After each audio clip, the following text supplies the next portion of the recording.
And good evening. It is a Saturday night. It's great to see you all. Let's get into our stream, shall we? Hope you've all had a good weekend so far. A nice bank holiday weekend. Feel free to pop in and tell me what your plans are. I'd love to hear them. So let's take a look at how we are getting on at the moment. So we have very recently taken over as Rangers manager. We've only had the 4 games, 2 league losses, unfortunately, to Aberdeen and to Celtic.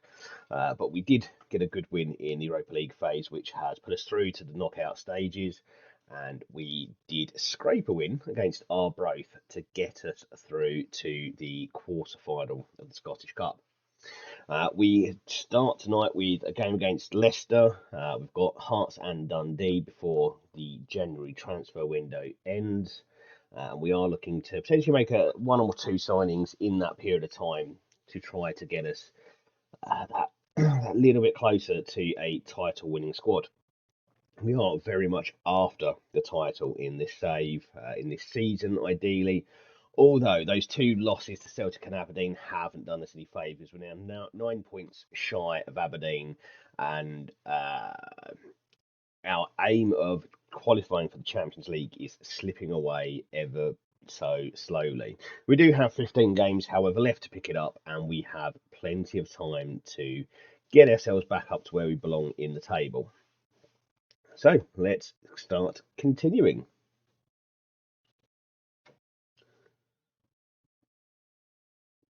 So we have made one signing so far in this January transfer window.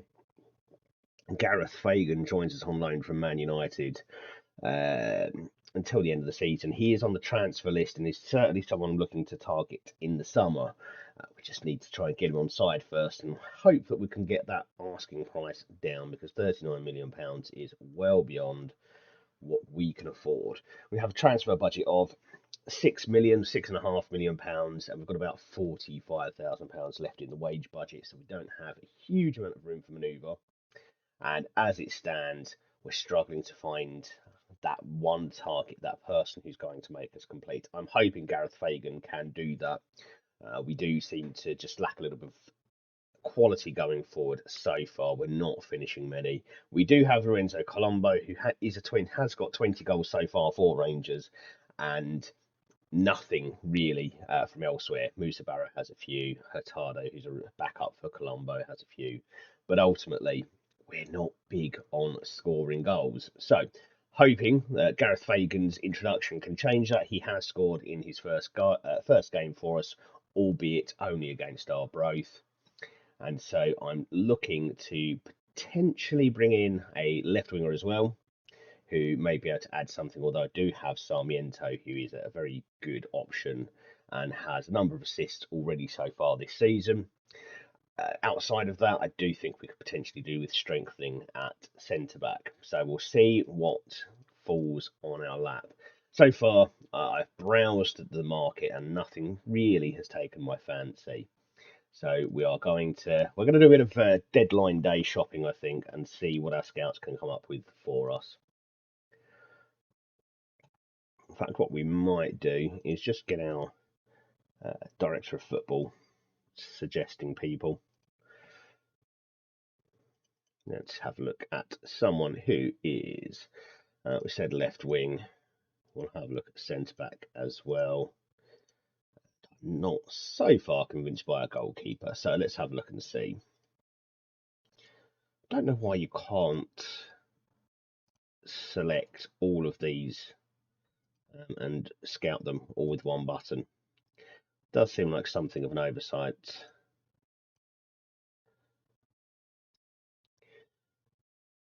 So, how are you? How is everyone? I hope you're all having a great weekend so far. Wasn't the best of games for my Jill's team today. Lost 2-1 at home to Newport, and it was just a very drab affair.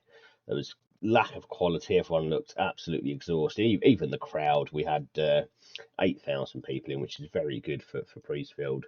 And even the crowd seemed tired. It just seemed everybody was exhausted for today's game. Very much a last home game of the season feel when it's a dead rubber. Just nothing really to get excited about. Last game for us is on the bank holiday Monday on the 8th away to Salford. I will be going because apparently I just really enjoy a tired performance, but it'll be good to do last away game of the season. Always quite interesting, always enjoyable, and you are still not offering enough for my boy. He's just a backup, and I still feel that we can get that £8 million.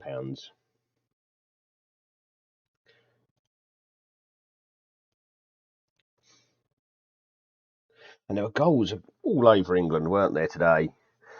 Brighton beating Wolves 6-0. There was a 4-all draw between MK Dons and I forget who nil.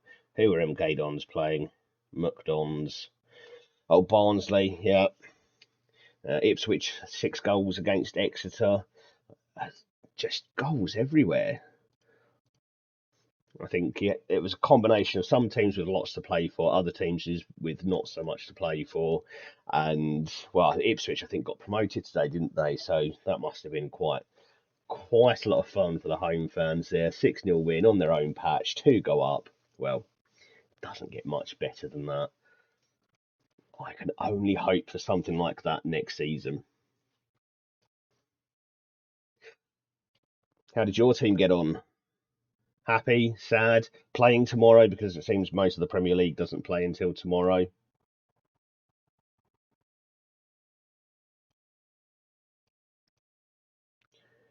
Okay, let's have our little recruit. Let's not have our recruitment meeting because I've clicked the wrong button there. It's fine. They don't tell you anything anyway. Let's see if the scouts have got any recommendations for us so far. Nothing. Again, nothing that really. It's hard. It's at the moment. I don't feel like there's any one area where we really struggle. But I've only been in charge for 4 games, and both the losses against Aberdeen and Celtic, we were the better team. Even away at Celtic Park, we had the best of the stats. We just didn't score goals. So that was my immediate thought: is goals is our problem. Colombo has scored 20 this season, but there isn't a huge contribution for any one other player. So with Tyrese Campbell there and Musa Barrow scoring 4 each, there's no one else who's sort of pushing even towards 9 or 10. So when Colombo doesn't fire, it's hard to score goals, it seems. But this is all based on a very short period of time with this club so far. So we'll have to see how Gareth Fagan gets on, and if my scouts come up with something special in terms of creativity, either in the midfield or on the wings. We'll see what we can do, but I'm at the moment not really taken by any one player. Anthony Gordon does intrigue me, but he's I mean, he's potentially good, but it's this. I've got a £6.5 million budget, which isn't going to stretch that far. I can do a lot on instalments, but that kind of means that the next few transfer budgets are likely to be reduced. So I'd rather just save that for the summer and see how we get on them. Okay,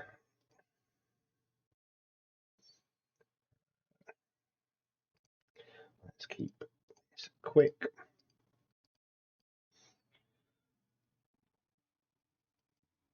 I need to do a bit of research and see whether you can mess up your team one way or another by letting your assistant manager do press conferences. I don't find sitting and watching me during press conferences to be too much fun, so I will look into that. But I'm terrified of the idea of handing over to my assistant manager and seeing morale plummet through the dressing room or something along those lines.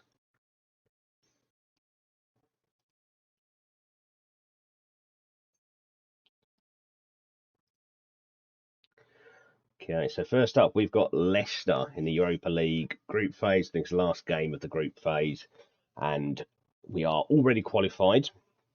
But I'm certainly expecting this to be a difficult game. We don't want to sell Mickelson, do we? No, he's a very good player who is big, Danish. Yeah, he's mine. Hands off. Okay, let's see how we get on against Leicester. I'm not hopeful of a particularly good result. I think there's still quite a gap between English and Scottish football at this level, so we are probably in for a rough ride. Who's next? Hearts. Hearts is a big one to target, so I'm going to give Samoas another start and save Shackleton for the weekend game. Also give. So I've had to not register these Louis Al or Reggie Cannon, which kind of takes away a couple of options at centre back there, but we should be okay without them. Let's give Yates a run out. Lots of yellow cards, lots of players just a little way from suspension, so we're going to have to keep trying to rotate those players because they will eventually pick up that next yellow card and find themselves in trouble.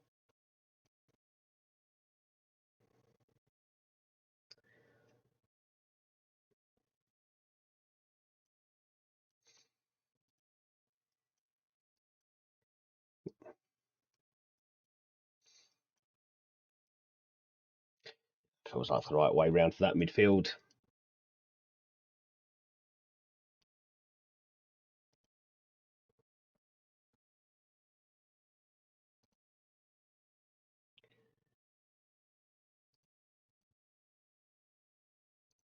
Okay, so we're going to go for a strong side here, I think. Although I do expect Leicester to get the best of this one, it would be nice to be able to do something, even if it's just to keep the loss small.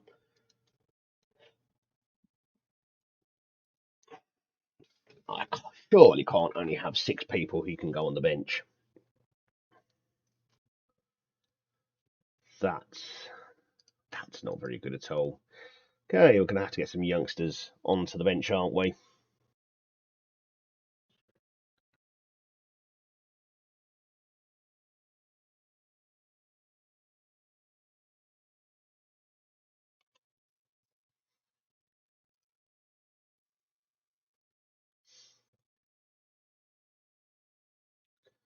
I think all of the better options have played in a game already, so might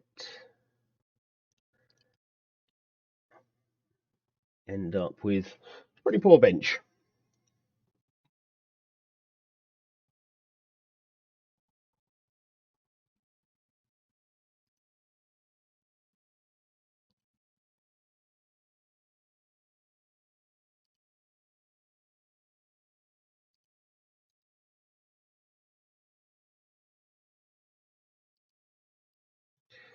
Okay. It's not a strong bench, but it is at least a bench. Got a few players available to us, but wow.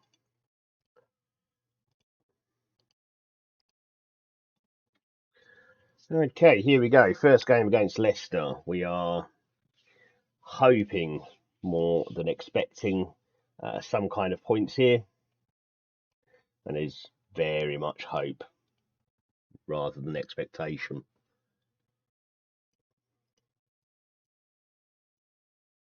Thankfully, we are not fully dependent on getting something from this game. We are already qualified for the knockout stages.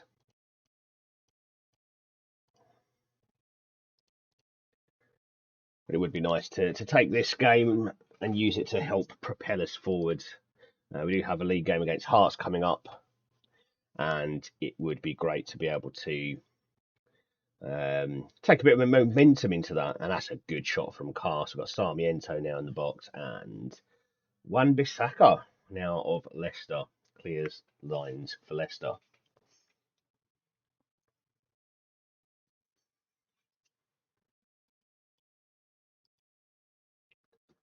Okay, and Leicester, as you can see, are topping the Europa League phase as it stands.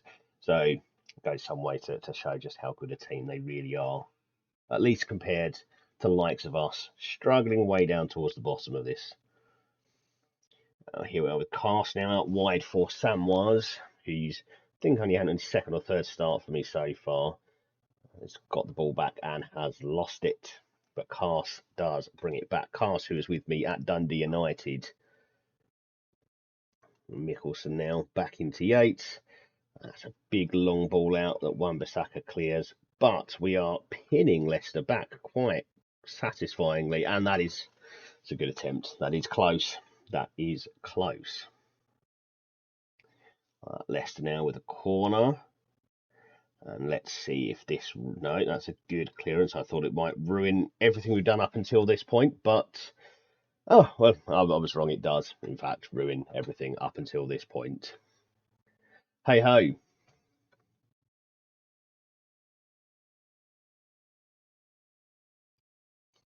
Okay, so 1-0 down at home to Leicester.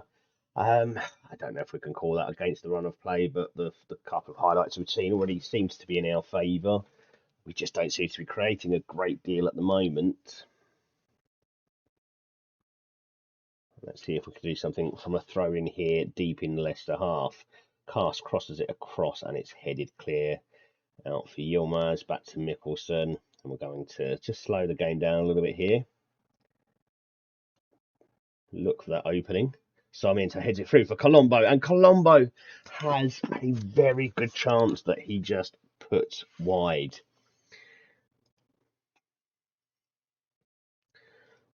Okay, unfortunately our shooting has not been good enough. We do need to do better. Get out there and do better in the second half, boys.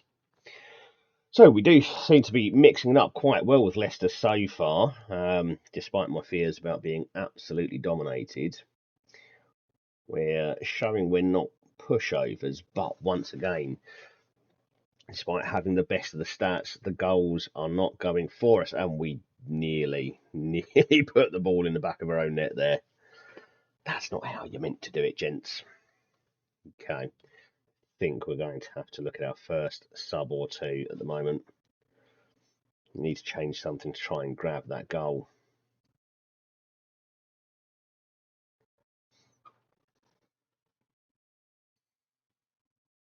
Big long ball looking for Colombo. And they do well to pressure Leicester into giving it back to us.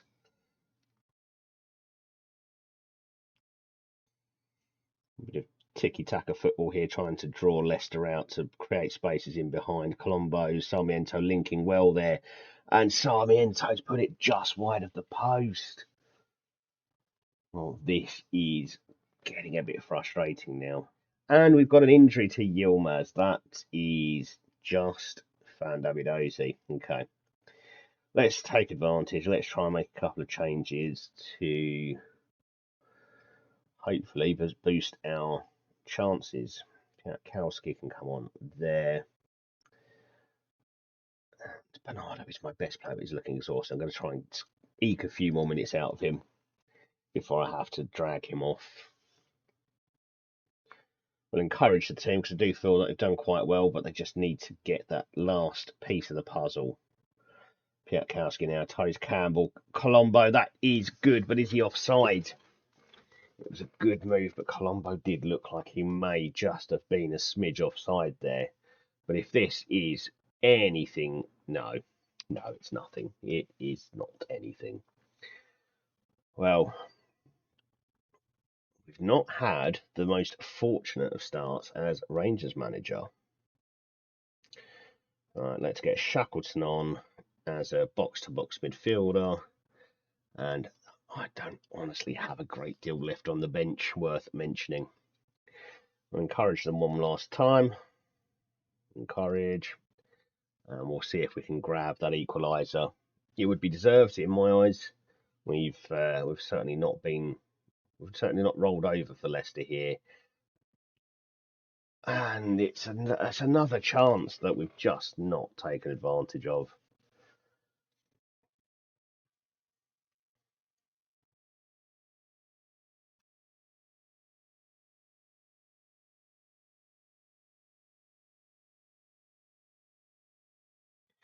Piatkowski now, ball through for Sarmiento, and that's fantastic football. And we still cannot find the back of the net.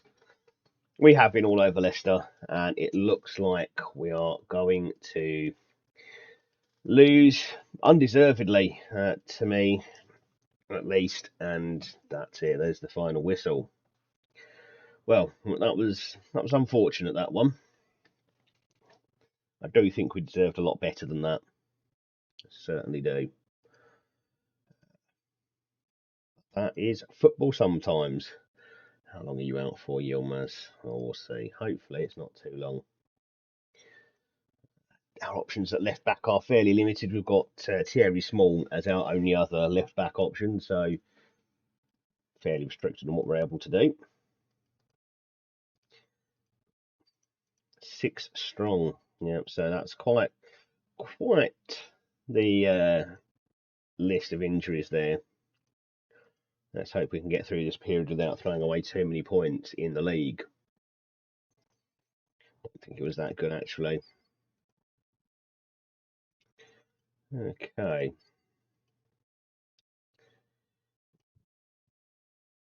4 to 5 weeks is a fair old period without your left back. We do have Thierry Small, who is competent at left back.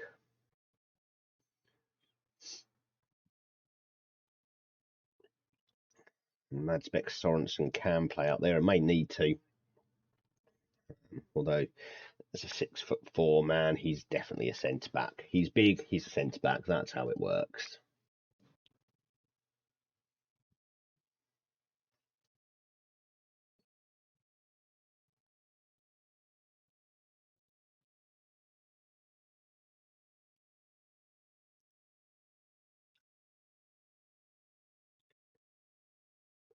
Well, next up, we've got Hearts. Hearts, Dundee, and Ross County. Well, we've got to target all of those for wins, haven't we? Hearts being the team immediately below us, we really do need to get some points from that one. We are slipping further and further away from the top 2 after some, again, unfortunate. I'm just going to sound like a broken record soon, but they have been unlucky losses in our first 2 league games as Rangers manager, Aberdeen and Celtic.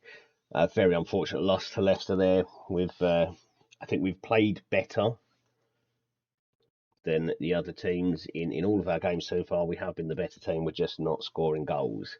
And if you don't score goals, you don't achieve anything, as we all know. But it's there, it's coming. Once those goals start coming in, we are going to. The confidence will flow and we'll start to get better and better and better.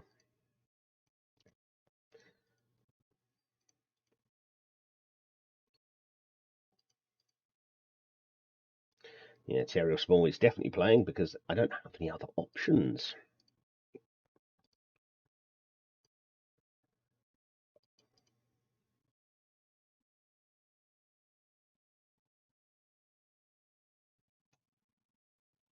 And thank you for the follow, Emma Theobald 46. Welcome aboard.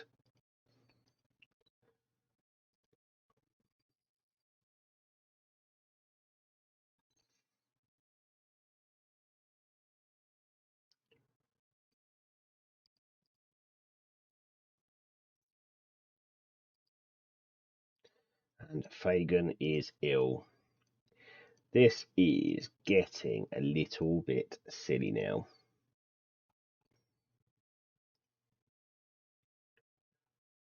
Oh, now I've got some sort of nonsense about Reggie Cannon.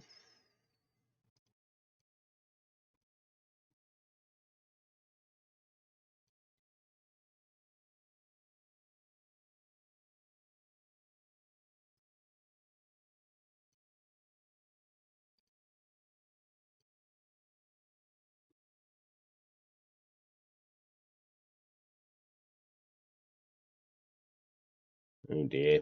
Oh, looks like I'm losing the dressing room here. There's a bit of storm brewing.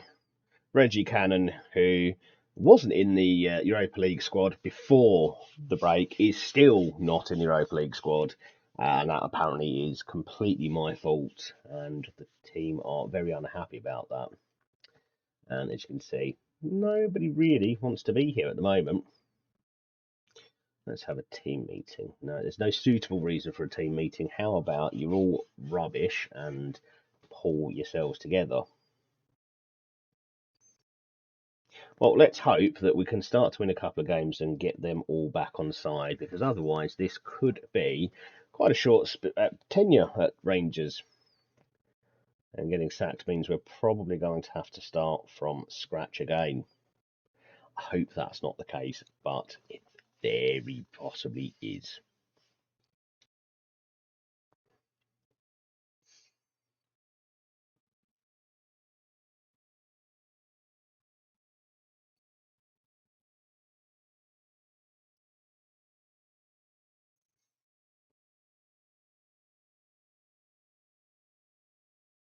So, how is everyone's weekend going? I hope we're all doing well.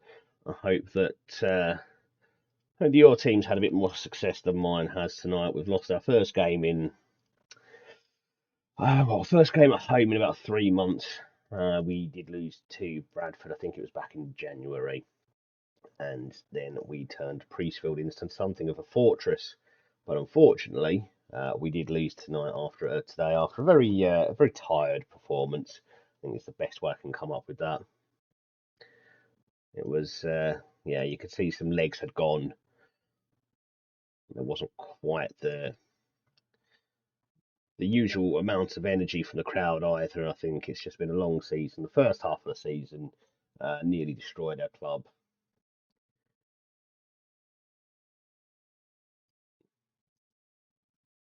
But thankfully, when the Gallantons came in, things got an awful lot better. And I think it's taken a real effort from players, from the manager, from the fans to try to drag us up by our coattails and get us back into a position where we could be proud of the club, which we all certainly are now. But I think it all also looked like it hit and come to a wall, hit a wall tonight.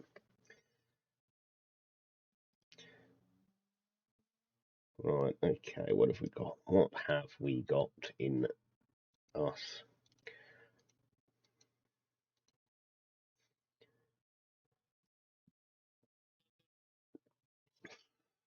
Okay. Louisiana's also unhappy about being left out of the Europa League squad. They're all very unhappy at the moment. This could end up being an absolute disaster. My tenure as Rangers manager's already started to feel just a little bit short. Let's see if we can get people back on side with a couple of wins. Might sort themselves out.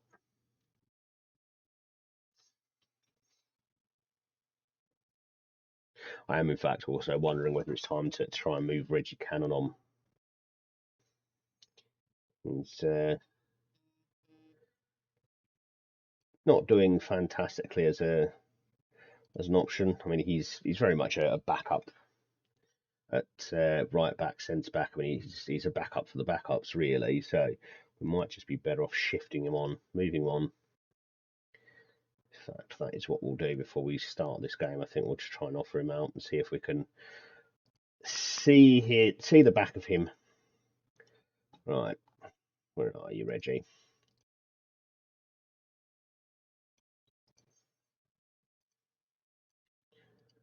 Okay, let's see if we can go and get a win. Home match against Hearts feels like it should be a good opportunity for us to get some points, get our first league win, get us moving back up the table, and get us somewhere close to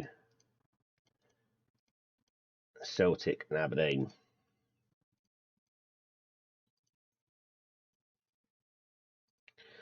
Well, the players didn't respond very well to my team talk there, did they? I think I might be in trouble. I think I might be in trouble.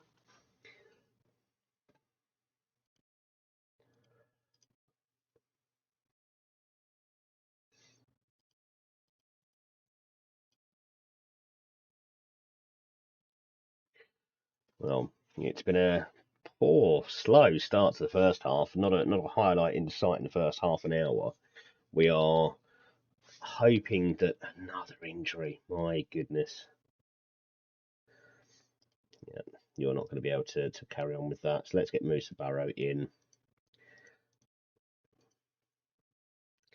And we have conceded with the first highlight of the game. We are in trouble.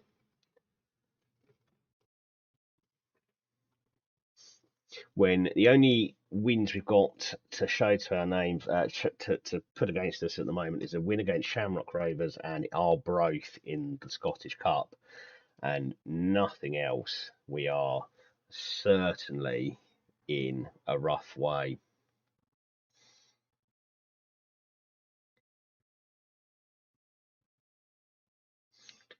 We do have the ball back now through Smicer. Mickelson lumps it forward, and Colombo can't hold the ball up, unfortunately. And Hearts are just lumping it forward.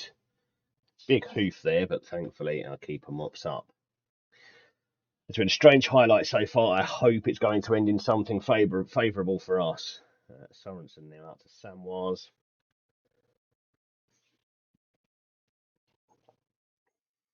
Through the middle.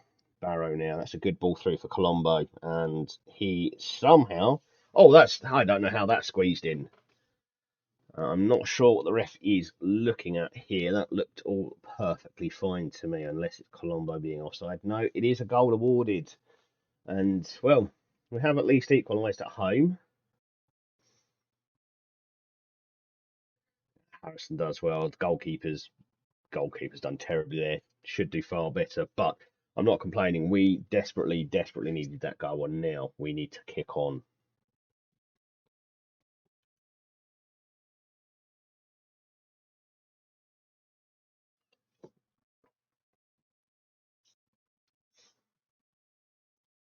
Barrow does steal the ball back for Sorensen. Shackleton for Harrison, and that's a good ball through. That's just a little bit too heavy.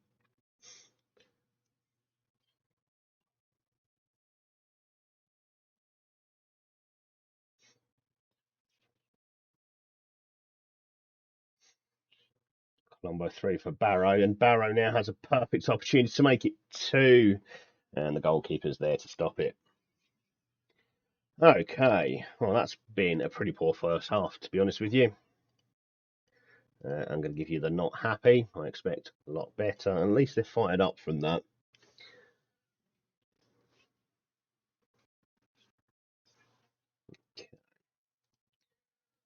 We are going to demand some more. Even if we get a goal here, I'm demanding more. Barrow now, good run. That's a good stop from the keeper. Harrison, can he keep the move going? That's it for Barrow again. He's nearly put away a couple of good chances there, Barrow. We desperately need another goal. We need to keep in touch with Hibs, Celtic and Aberdeen up there.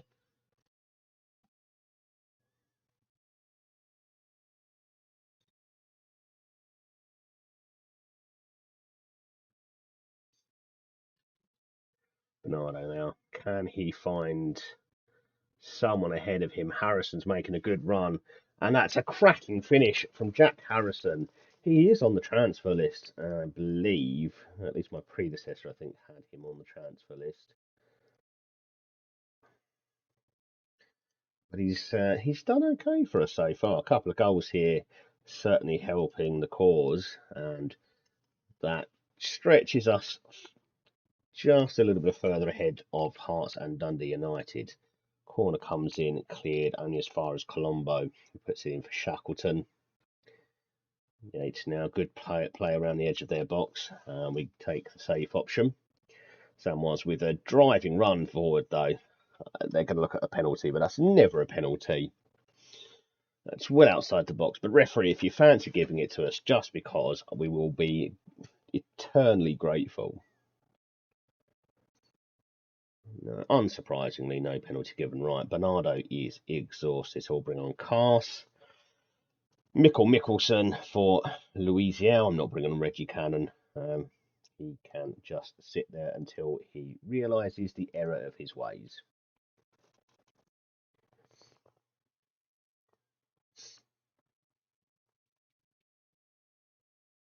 Okay, we are 2-1 up now with just 15 minutes to go. It's our free kick, but we've been forced back.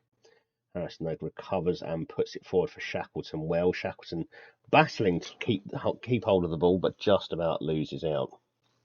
But we press them high and return the ball. Bit of ping pong now. Yates out to Small. Big hoof forward, and nobody's picked it up. Colombo now out for Barrow, and that's a poor miss. You've got to at least hit the target from there. Okay, we've got one more change afforded to us. And that's hit the bar. Oh my goodness. Okay, one last change. We are going to bring on Sarmiento, I think, and see if we can stretch them.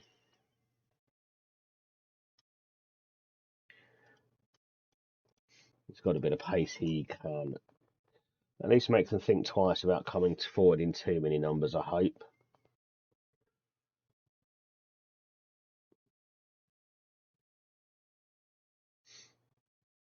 Oh, that's a good win from behind. A win is a win, and we just need to keep picking those up to try and get morale back up.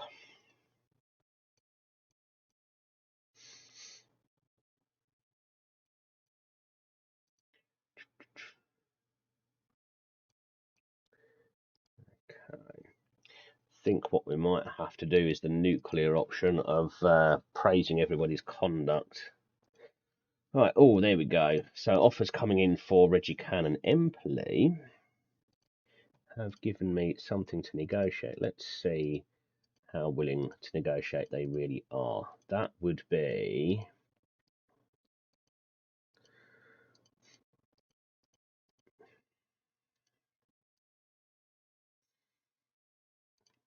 What's that worth? 13.75. That would be great.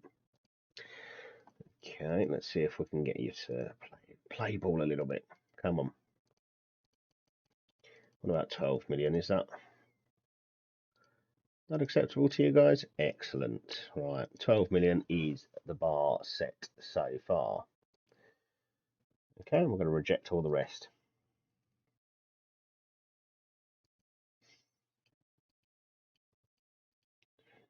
Now, £8 million up front gives me a bit more spending ability, and that potentially brings in a few players that we might be looking at. So Anthony Gordon was one potential option. He's got ability, got pace, could well do some damage for us. Alternatively, we were looking at Jay Leathen, who's a youngster, but £33 million is a release clause. So I don't think we're really ever in with much chance of getting him. And then Jeffinho at Club America could, if he'd be willing to move, be another good option across the wings up front. Let's see what we've got. We've got a press conference, haven't we? We'll go say, yes, thank you. It was wonderful, wasn't it? Yeah, really good. Good player. Did he have a good match? I don't know. I don't really pay attention to them.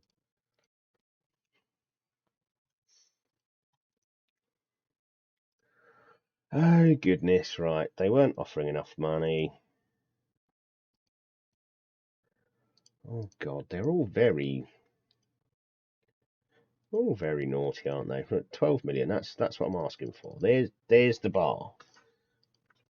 If they spend 12 million on you, I'm willing to sell you because you're nothing but a pain in my bottom. Yeah, simple as.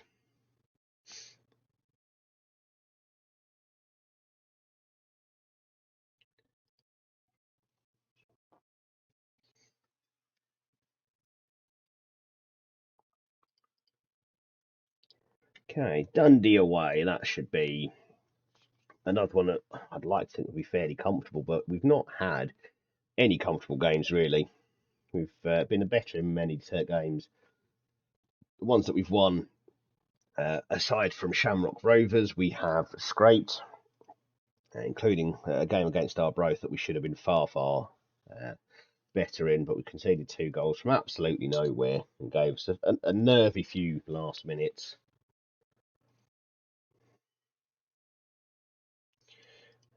Okay. Yeah, we'll do stuff like that. Fine.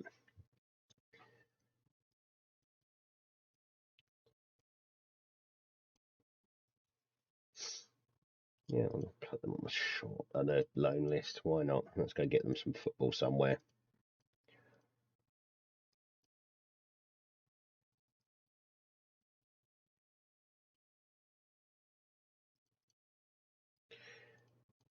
Okay. Oh, those meetings are quite boring, aren't they? Let's go and sort out our corner takers, which apparently we've not done yet. Go on and let's get these sorted, shall we? What I really do need is some kind of checklist. But when I go into a new club, this is what you do. Make sure you've done all of this before you click continue. I don't, which is completely on me.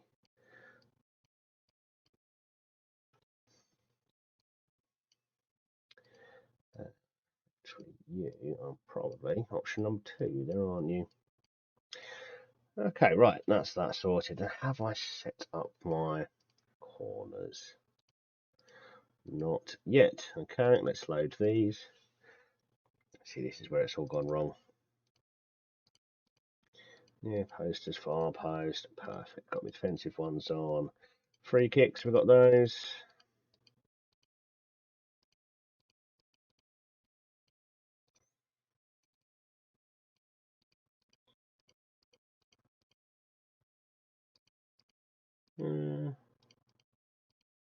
There we go. Okay, right, we've got our set pieces set up at last. See, maybe this is where I've been going wrong. We've not scored any from set pieces so far.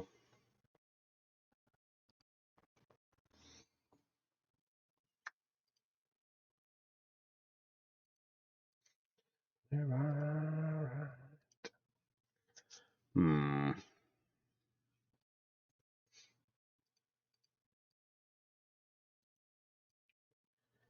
Let's see, what are you finding for me? Anyone good? 30 years old. I don't like 30-year-olds.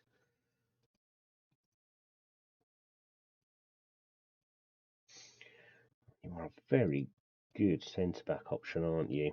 Would you actually be interested in moving here, I wonder?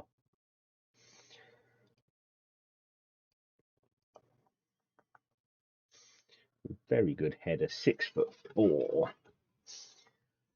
Is that a minimum release fee?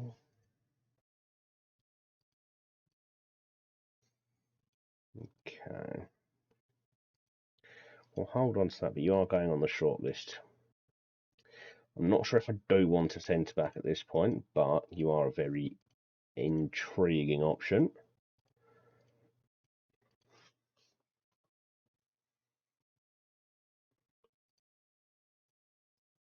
Certainly not interested in the goalkeeper of your ability. Stronger options, possibly, but fortunately, they were no better than my current crop of keepers, and I've got 2 similar abilities.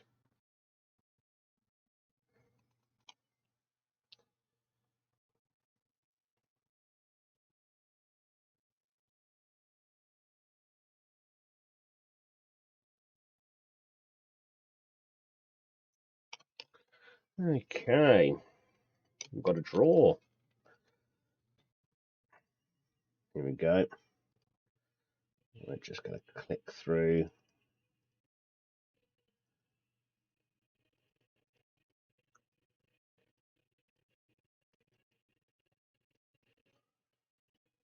Oh, Sporting.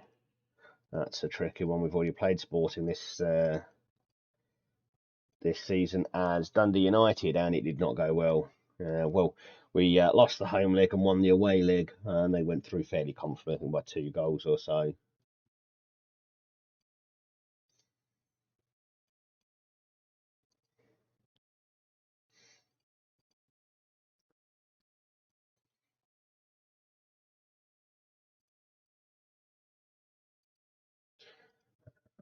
I think there's any number of places I can improve the squad here at the moment.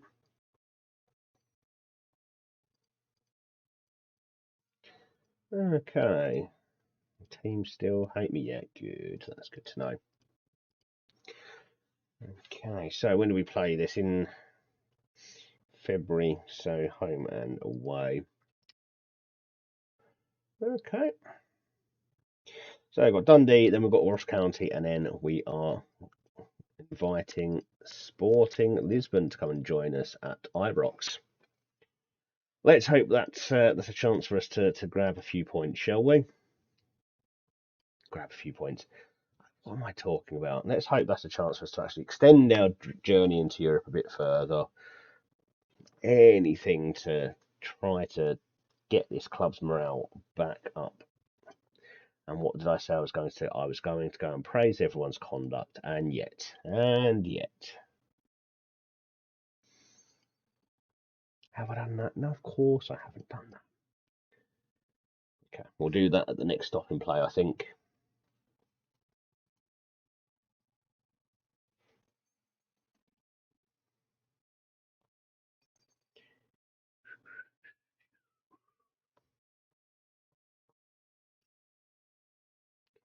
So it is Saturday night. It is Football Manager streaming. We are playing as Rangers. And hopefully, we are turning around our fortunes. We've not had the most fantastic start to our career with Rangers. And actually, it's been far more challenging than I was expecting when I did join the club. I'm hoping that we can put together some wins, clear out a couple of players who are very unhappy, partly at least because I have left them out of the of the Europa League squad.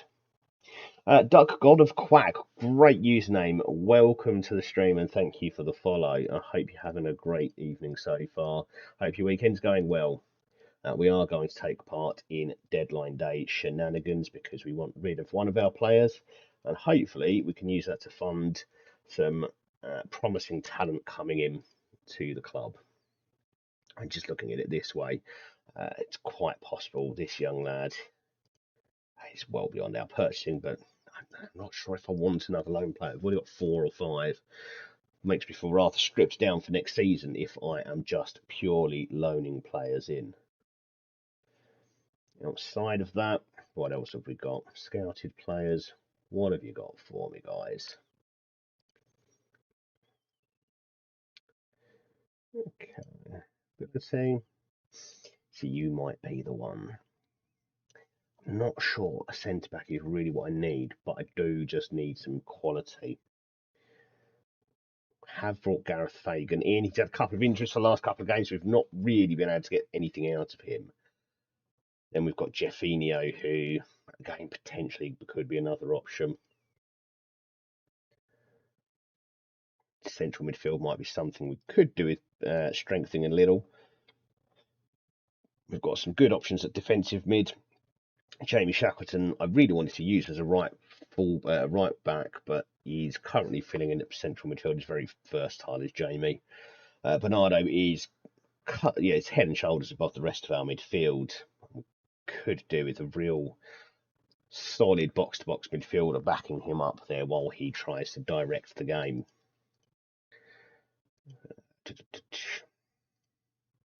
We will sell him if the price is right. And hopefully someone will come in with that correct price sooner rather than later. And that's a lot of rumours for a lot of our players here. Jack Harrison, I think, is still on the transfer list. I didn't check. He may well be out the door, which could mean one of those wingers does come and join us, potentially. Right, who is offering for who? Okay, I'm not selling our backup goalkeeper. In the summer, when we do all of the merry-go-round stuff, fine. And no, I'm not selling my backup striker, loaning out my backup striker for nothing. Who is Callum Stewart? Okay, let's go and get you some match practice. Go and enjoy yourself.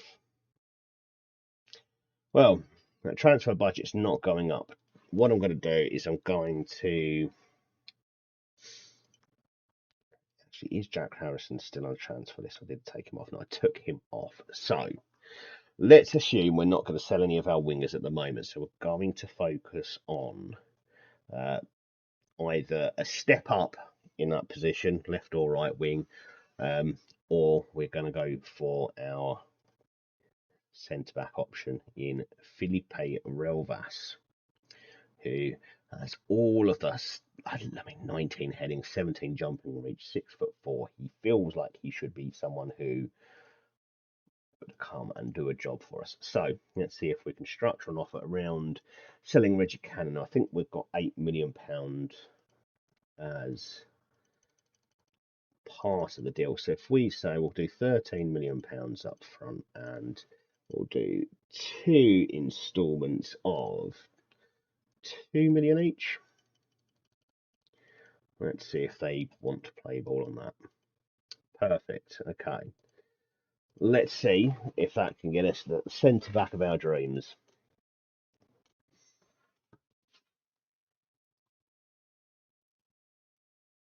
Oh, that's interesting. They accepted and now they've rejected. Okay, let's. If we change the structure slightly, it's unacceptable. I may have misread that. My colour blindness meant that I probably saw the red as green and absolutely had no idea they didn't like that. That's interesting. So, what do they want for him?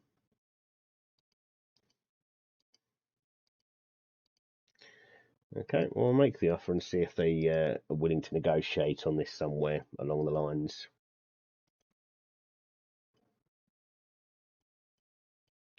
Okay.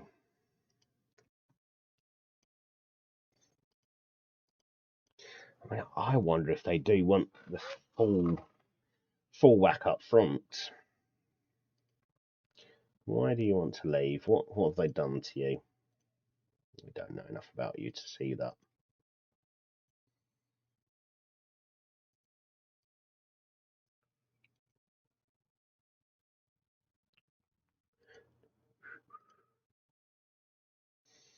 Yeah, release fate. Oh, did you go down? No, you didn't. Okay, right. I feel like that might be off the cards, that move, because we don't have the money to pay for that up front.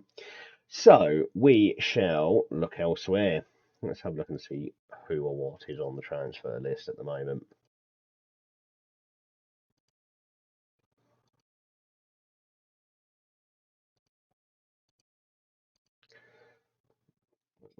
So Relvas, yeah, obviously we know about you. Zachariah Akulal, Akulal. How did I read that? Abu Klau. Oh goodness me, I'm going to give up trying that. You are Zachariah. Musa. Not much that we know about. Part of the problem is we've not been here for long enough to get the scouts really going. So let's just have a look at the wider world, shall we? James Madison, I think the wage cost will be well beyond what we could ever hope to pay. So we're going to skip over the James. We've got his midfield somewhere to look at. Gonzalo Villa. That feels like that scout report feels like a risk. One Spanish cap at 30 years old, so it's probably when he was much younger. I assume that's not in the last few years. No, so you're probably not international quality now or even close to it, so you are not a massive option. Kieran Dow, no. Down here, Mohamed Camara. Ball winning midfielder is not what we want. We want someone with real dynamism. We want someone who is energetic and can do the defensive part and the attacking part of the game. We want a proper box to box midfielder. Are you that man? We don't know enough about you. Okay. I feel like we might just save our money for January. I don't know. Save our money for the summer. I don't know if I've got anything that's jumping out to me. We'll have a quick look and see what the scouts say. they're not giving me much in terms of ideas at all. Jeffinho's the only one who holds some interest, but we don't know enough about him at this late stage. Kovacevic could be a quality option, but he is only a loan option, not someone we'd look to take on permanently. And I think I've got enough loanees. Currently got 5 at the club, including Gareth Fagan, who I really, really hope to get out there soon. Right, we are going to give you guys one more chance to accept an offer. I think we can probably squeeze to 14. Let's say 13. We'll offer you 5 more. No, what if I offer you nothing? Offer you 17 million as instalments. You accept that? No reason why you would, but who knows? So they'll probably reject that, and then I think that may well be the end of our deadline day shenanigans already, because I don't want to go and blow a significant amount of money on a player who we don't know enough about. Yeah, that's rejected. So, okay, we're going to cancel the offer. We're not going to pursue that one any further. Stuart doesn't want to go to Ross County, and I think we'll just play this reactive now. And then we'll just get ourselves through to the Dundee game, which is tonight. So, hope you're all doing well. Hope you've had a great weekend so far. Did you get out to a game at all? I am a Gillingham season ticket holder, hence the kit on today. We had pretty dire 2-1 loss at home. Only the second loss at home in the league this year, in 2023. So that's pretty good stuff. Quite happy with that. It's a good record, very good record we've had at home. But it came to an end today. It was a very drab end of season affair. 2 teams in mid-table, absolutely nothing to play for really, and had very much a dead rubber feel about it, both on the pitch and in the stands. It was a tired game. We have got the last game of the season away to Salford, and I will be doing the away trip there because I do love the odd away game. It's quite nice there. And last game of the season, who knows? We could be party poopers at Salford. It's an unlikely combination of results that see Salford not make the playoffs, but who knows? We could be there to spoil the party. No, let's not bother with these questions. I don't care enough about what they're asking me.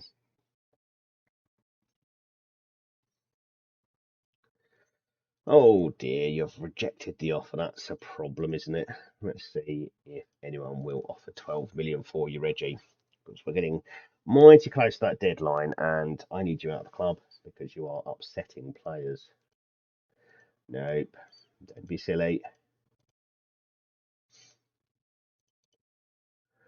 How about if we do a structured? I don't want a loan back. I want you out. What if we do something like that?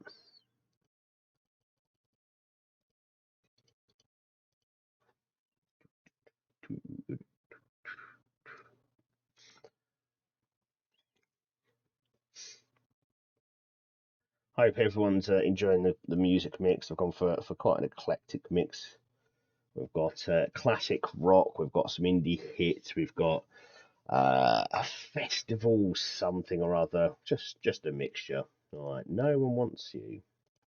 Well, we are going to transfer list you, and we're going to off you out again, and we'll drop the upfront expectation a little bit.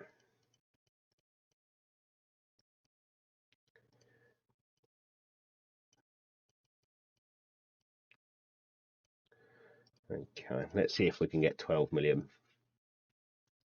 No, I don't want him to stay at the club. I want him gone. I'm not saying that in public.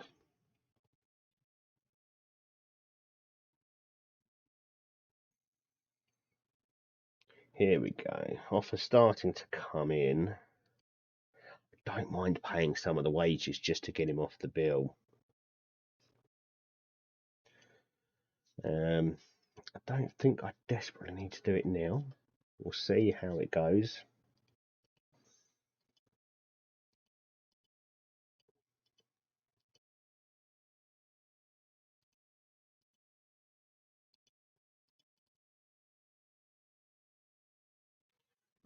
Okay, let's try that.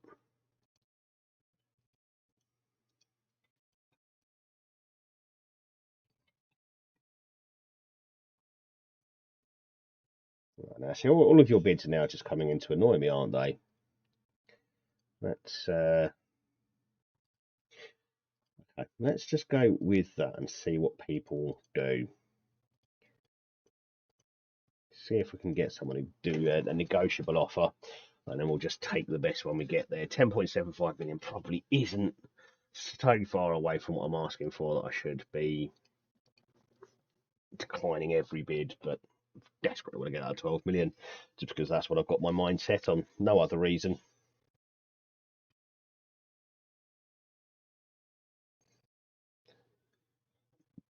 Okay, I think we've just crashed a bit. Are we back now? Yeah, I think we're back.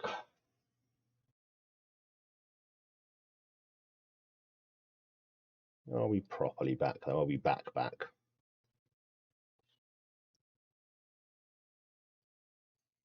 Do give us a shout if you can hear me.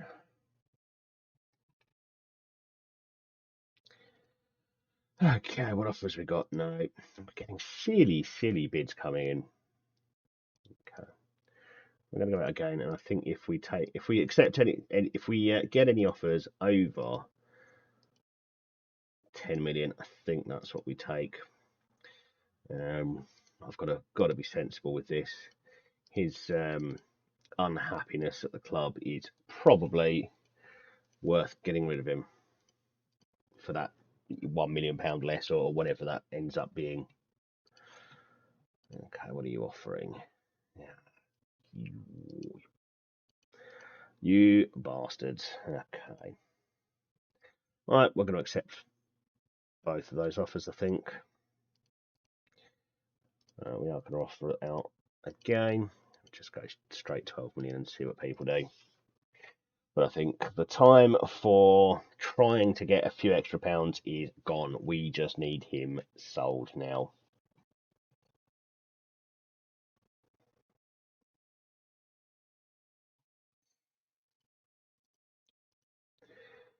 Jack Harrison. Okay. 1.4 million, non-negotiable.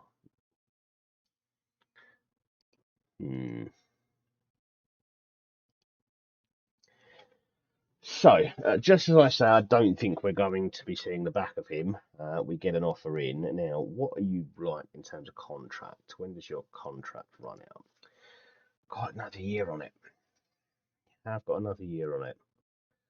We could look to keep hold of you, at least partly because I don't have an abundance of options, abundance of fit options anyway.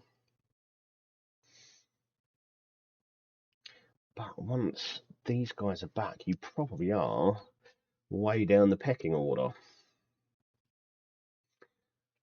Okay. Well, he wants to go, so we're going to sell. Let's see if we can find ourselves a replacement winger. Let's see who is available. Do we go for Anthony Gordon? Oh, he's injured now. 2 to 5 days. I mean, it wouldn't be a disaster, would it? Let's have a look. Would he come?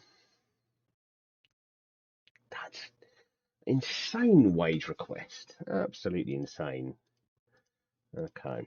That's probably off the cards then. That's fine. We're just narrowing down options at this point. Gustav Isaacson, Danish international, would be something of a risk just on what we don't know about him. 3 stars to 3.5 stars. Can play all across the front three though. That's handy. What else have we got out there? Harvey Vale.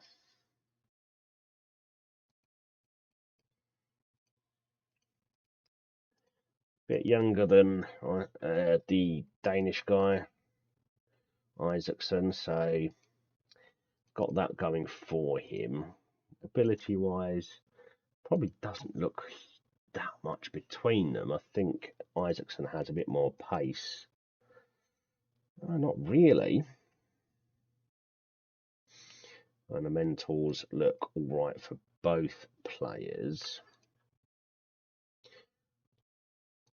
Okay. Well, let's put in a bid for both. Let's see if anyone accepts.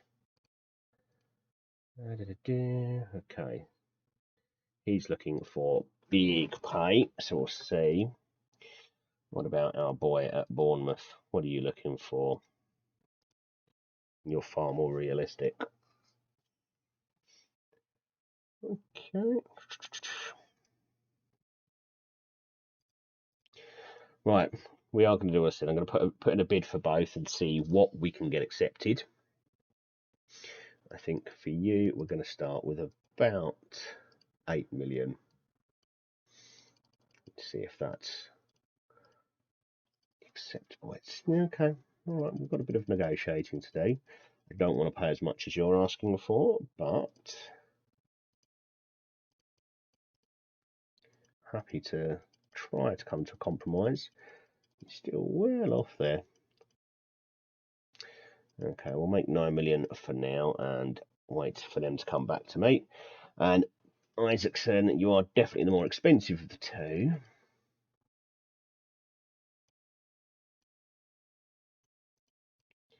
Let's see. They want 12.25 up front. Okay, right, let's accept that for now. His wage may be too much for me anyway.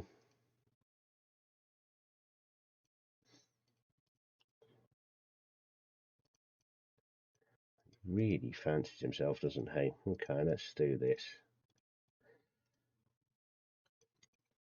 Let's see. Will you be willing to fit in? Okay, I'm going to leave that because I've got to try and convince him to take a much smaller wage than he's already on. Let's offer the agent a bit more money.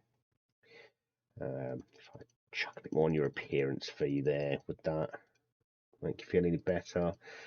You still really don't want to come for that much money, do you?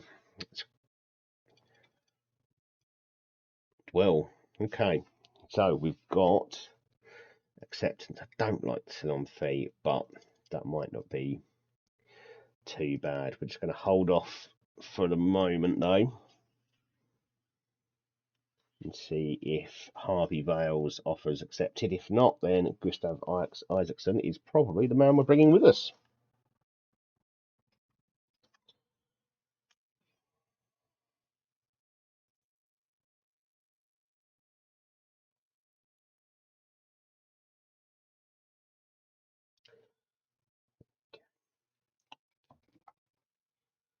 Well, okay. They are okay. They're negotiating. Let's see if we can get you down to that. Does that sound fair? Okay.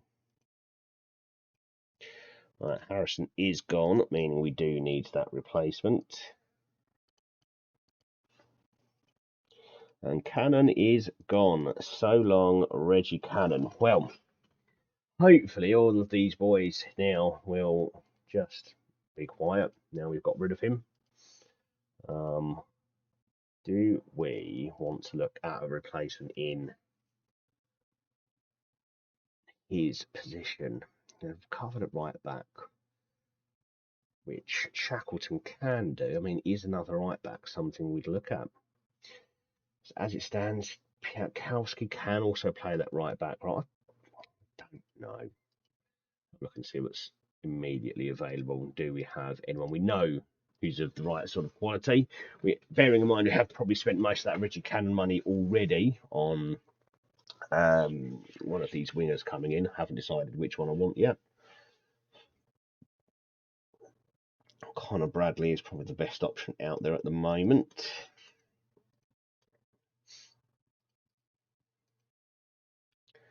He would be quite good, wouldn't he? Player who has plenty of pace, Bit of stamina, can get up and down that right side of the pitch all day long. Let's see.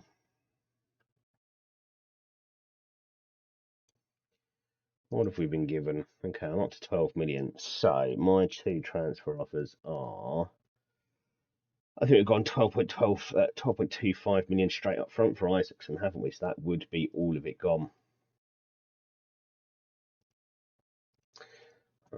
Val, however, is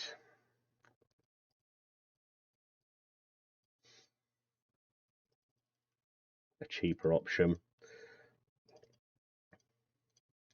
Both financial, both in terms of wages and transfer fees. So that could be the real kicker. Are we going to cheap out and go with Harvey Vale, who seems to prefer this position? Or do we go with the more expensive option, who I can't say for certain is any better, but is an established international? I say established, he came off the bench for one so far, but does have decent performances. Only ever played for one club. Harvey Vale, on the other hand, is somewhat untested. Number of loans in the Championship, but hasn't really hit the heights that Gustafsson has. Okay. This is it. Moment of truth. Are we going with it? We did knock his wages down quite significantly, considering he was asking for, or his agent was saying he wanted up to 98,000. I think we take him. Am I crazy for thinking this? I might be crazy for thinking of taking this. Yorkshire Rimmer, I think, gave me the same message last week. You must be doing exactly the same thing week after week. Welcome to the club, Mr. Isaacson, sir. Now, what's your preference? Which foot do you play with? You are either footed. Oh, that's lovely to see. All right, let's start your training out there for now, and we'll see how things go. And we will cancel the transfer for Mr. Vale.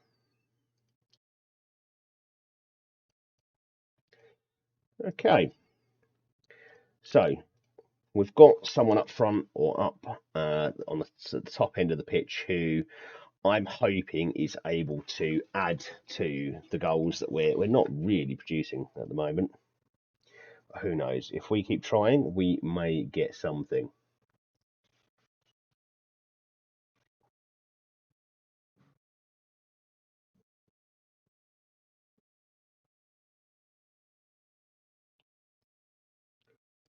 Okay. This is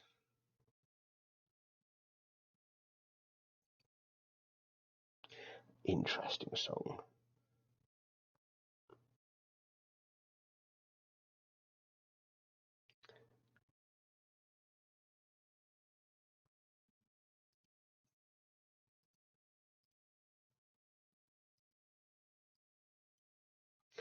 Okay, Dundee up next. This is the wrong Dundee, not the good part of Dundee. This isn't Dundee United, our old club. This is the rivals. So I think we might have to throw Shackleton in midfield again. Yeah, Raskin is still injured, unfortunately. So we'll go with the back two of Mickelson and Sorensen. Small's quite tired. I might have to go Sorensen out there and put Piatkowski alongside Mickelson. That's fine. It's perfectly acceptable. We can work with that. We'll have Yates there, Shackleton. Maybe I should have been looking at a midfielder. Maybe I should. Let's go Isaacson out on the right there, and we'll go with Sarmiento on the left and Colombo up front. How injured are you? No, you're back in full fitness in one day. You're fit enough that you can at least sit on the bench. You've not been in for a while, so that's a broken wrist. You can definitely sit on the bench. Nothing about a broken wrist should stop you playing football, unless you're a goalkeeper, in which case I'll accept your sick note. But otherwise, get out there.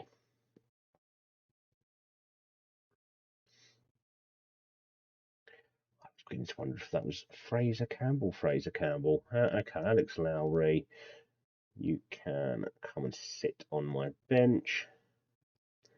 Who else have we got who is at least passable at this level? Julius Beck. Yeah, come on. You can come and at least sit on the bench.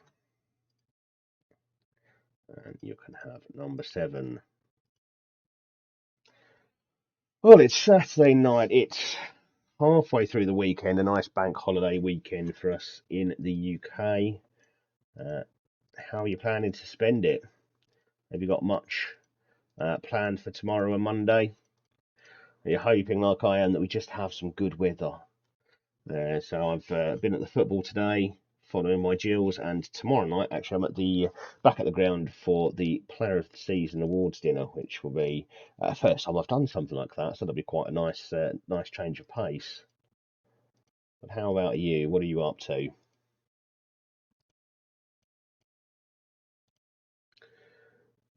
Okay. Well, I think I've said this a few times on this stream, but this should be a comfortable win. Well, first highlight goes against us. We survive it, thankfully enough, but it's not the promising start I was hoping for. Come on, we need a fast start. Early goal would be lovely. I think we've probably crossed the threshold for what you'd call an early goal, so let's have a mid-half goal, shall we? We have not had a shot, or we finally have had a shot. I'm going to demand more. I don't think this is the kind of expectations that I've set for this team. I'm going to go attacking. I don't think we're showing anywhere near enough pressure on Dundee, and we're just going to limp through to nothing. Okay, there's going to be some arm thrashing for these boys at half time. I expect far more in this second half, please. And it's Dundee with the corner. They've got a very big man, very unmarked there, which is concerning. Oh dear. Who was meant to be marking the tall player? We somewhat forgot to do that. Right. And we are building from the back. Sorensen now out on the left wing. Normally my first choice centre back, but injuries forcing me to tweak things a little bit. That's lumped forward for Colombo. That's a great ball forward, and oh, it's cleared off the line. I still don't think I've seen Colombo score a league goal for me so far, and that is genuine reason for concern. That good ball in, and that's cleared back out to the wing. Sorensen now for Bernardo. Shackleton, Sarmiento, and Isaacson's there with a debut goal. Come on. That's what we wanted to see. Well, I brought him in to score goals, or at least to help us find a way to score them, and he's just gone and done it himself. He was looking nervous at half time, but for no reason at all, he was the man we needed.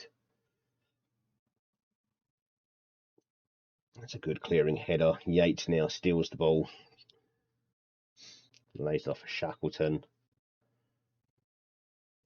We're confident on the ball, which is good to see, and we've spread it out wide nicely to Sorensen. It's a bit of an aimless ball forward there, a bit of a loose lump, and we are under pressure now, and that ball is over the top, but Mickelson clears nicely. It's a good save from the keeper there. It's a tight angle. You'd always expect the goalkeeper to make the save, but it's always good when they actually do.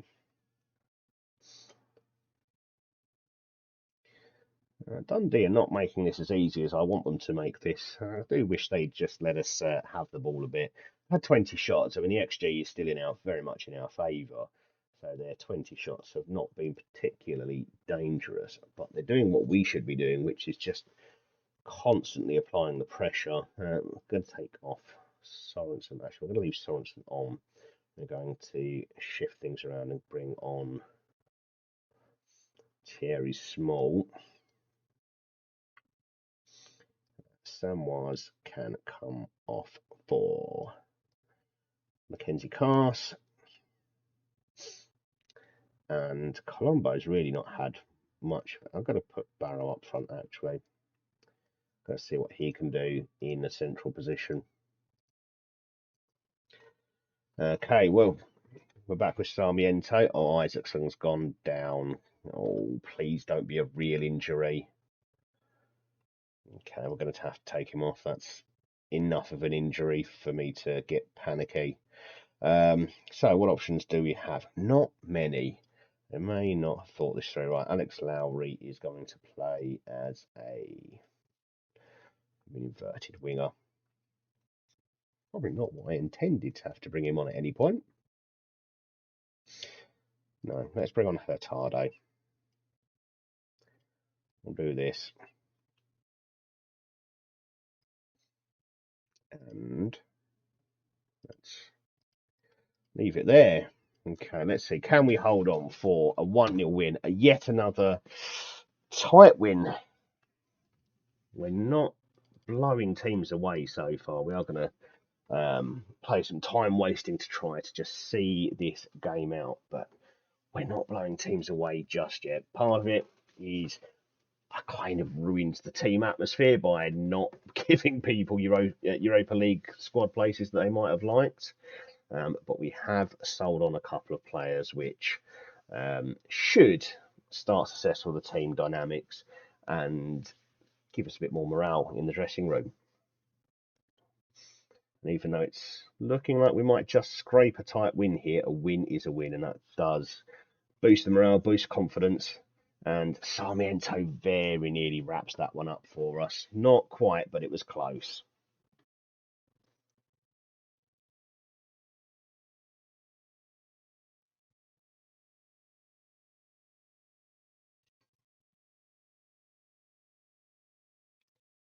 Barrow taking plenty of time on this.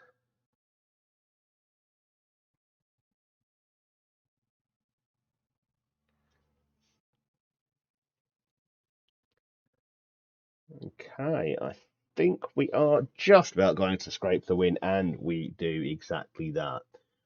Well, that's good. It's, again, not the best of performances, but it is a strong result. That's exactly what we needed. We're just 1 point now behind Hibs in third, so we are in touching distance of Champions League football now. I think we have promised the board we'll get into the Champions League. That's the minimum aim.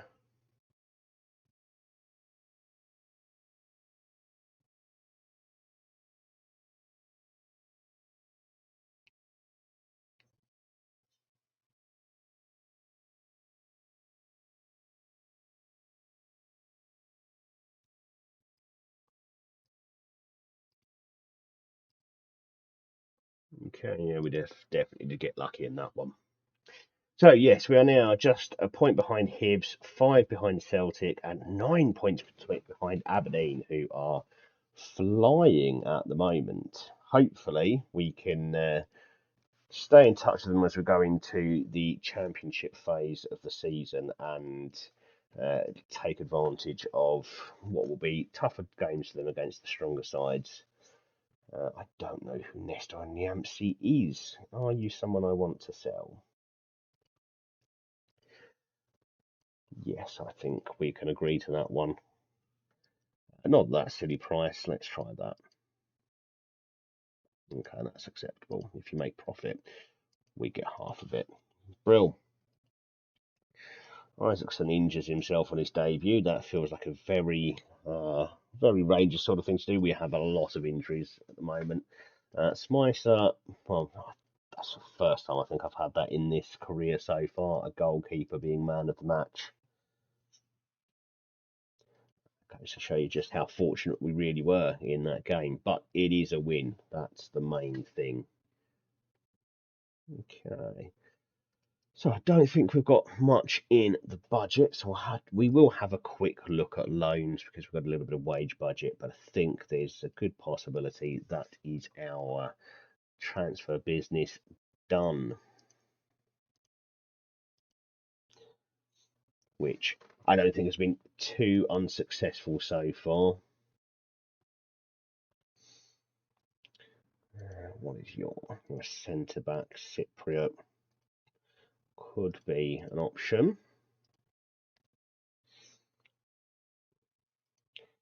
Okay, let's have a look. What does Man United want? £15,000 optional future fee.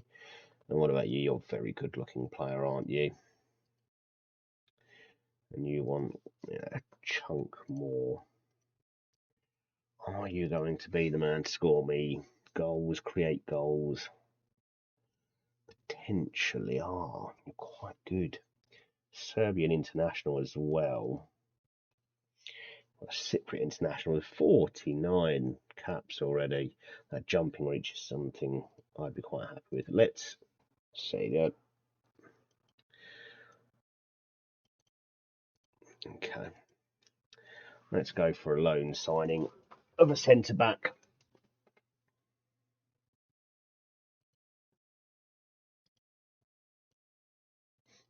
Before we finalise that, we'll have a look at Europa League registration.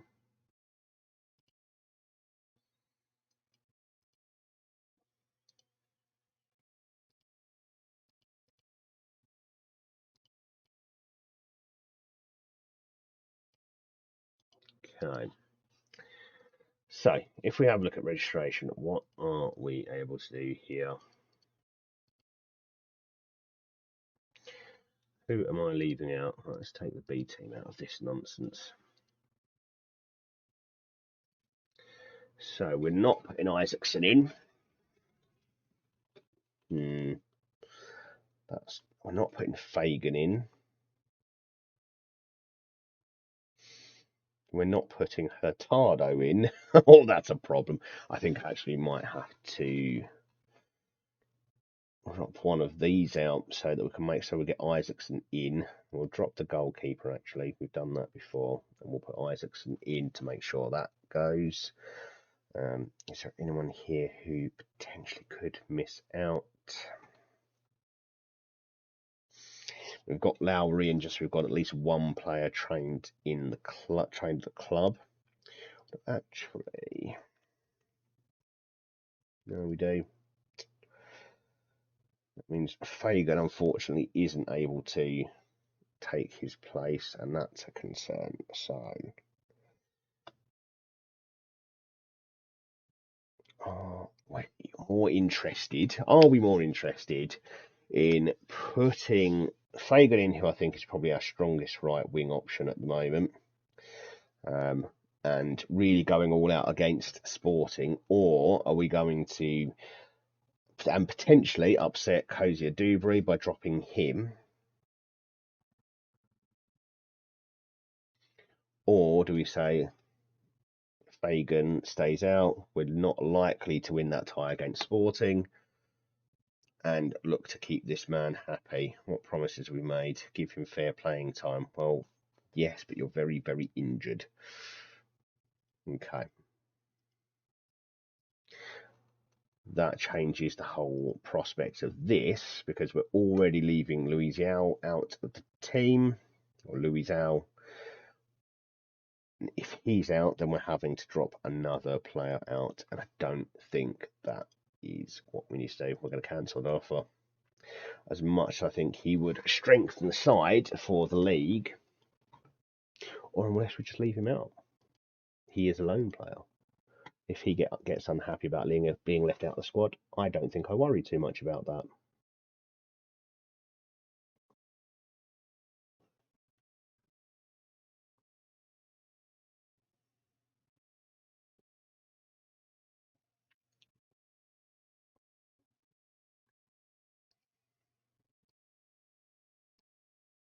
There we go. Okay, we're going to bring him in.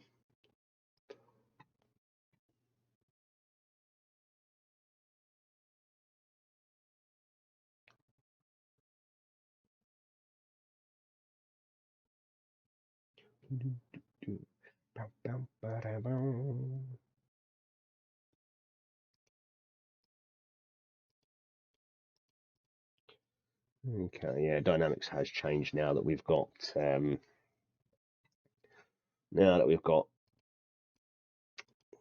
out of the squad, got him out of the club. Oh, Yates, you go and have a word with him and tell him he's being daft. No, okay.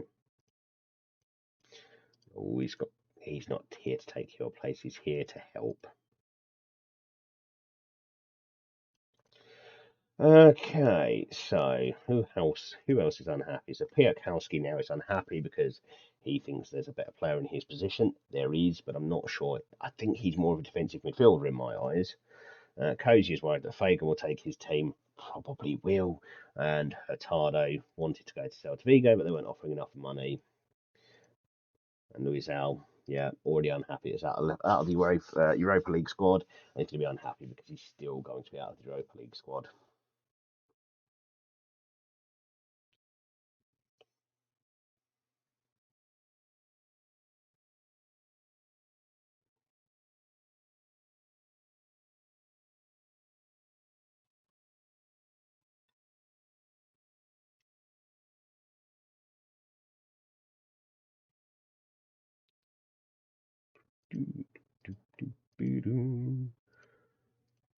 Okay, so we were the biggest spenders apparently, and we also sold the most players to fund the biggest spending that we did.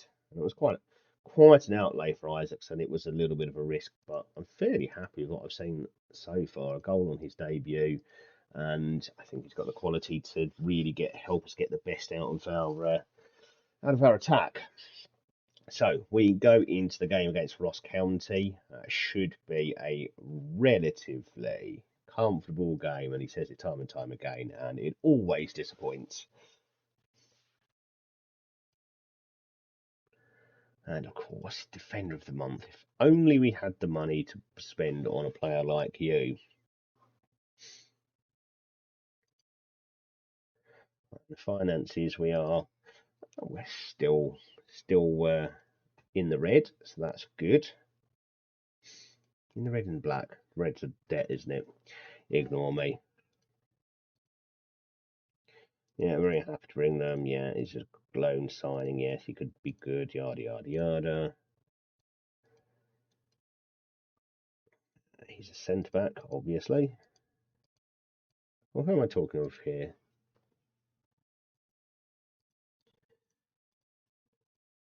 Okay. Or maybe this is the Isaacson they're also asking about. No, we don't have too many players. Nonsense.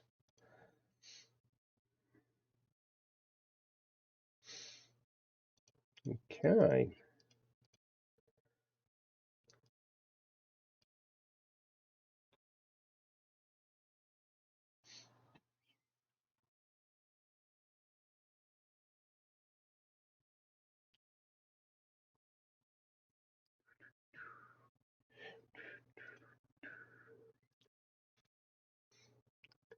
Right. Let's register our Europa League squad, shall we? Oh, this is where it all goes unhappy, isn't it? This is where people start getting sad. Let's get Isaacson in. Hurtado is still not going to be able to come into the Europa League squad, and there's not a huge amount I can or will do about that.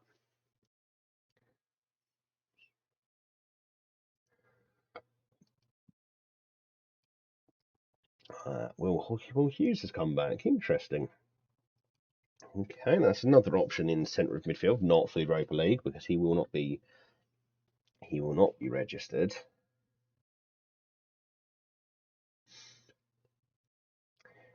Okay, can we find a way to get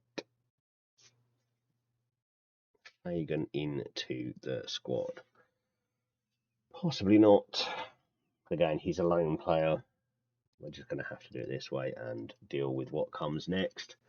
which will inevitably be people unhappy about not being in the squad, but I just don't have any more room.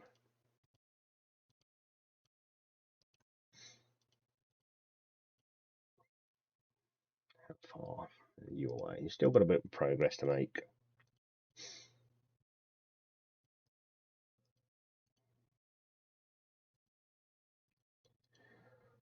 So Ross County are long ball merchants, are they? Is that what you're telling me, Football Manager? And it feels like the Livingston manager has been in a situation for quite some time now. Surprised he's still in a job.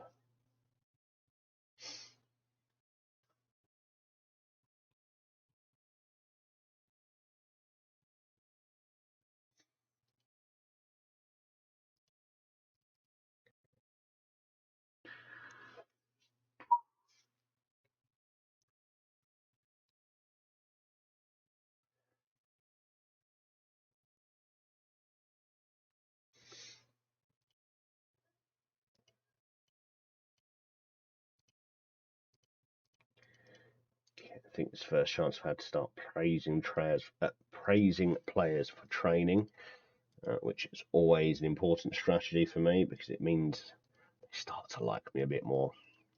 And as you can see, I could probably do with players liking me a bit more.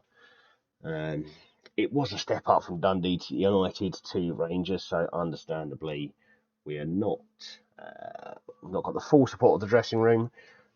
But the sooner we get players on side, the better, because that will help with form, and form will help with morale, and so on. Right, before we get into this Ross County game, actually, I'm just going to go for a quick 5 minute break. So go grab yourselves something to drink, a snack perhaps, and we'll see you back in 5.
Okay, and we are back and ready to take on Ross County.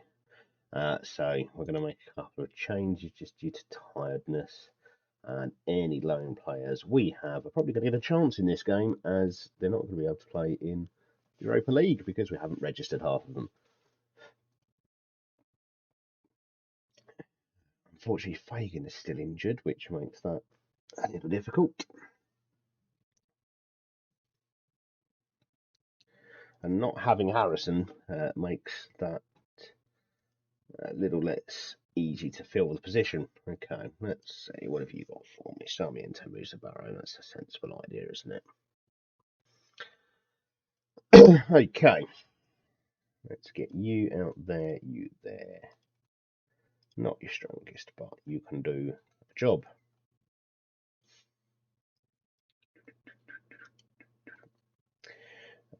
Whoever is fit will go on the bench. Will Hughes is back from loan from West Brom, can come and sit on the bench. Torres Campbell and Isaacson can probably play a few minutes if needed, but that looks like the team we're going to have to go with. So let's go and start a game. You can just have whatever numbers are available to you there, gents.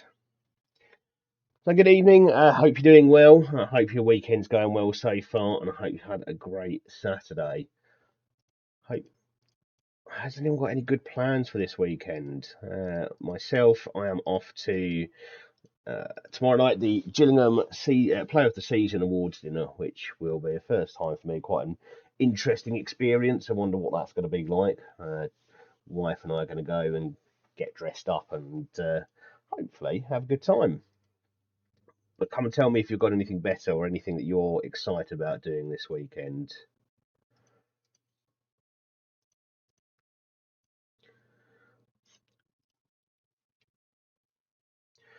Or come and tell me how on earth to manage all of these Europa League registration problems I'm having, because my goodness, I've had to leave a few players out, and I've had to sell. Well, at least I have had to sell one player during the January transfer window simply because he got unhappy about being left out and poisoned the atmosphere in the squad.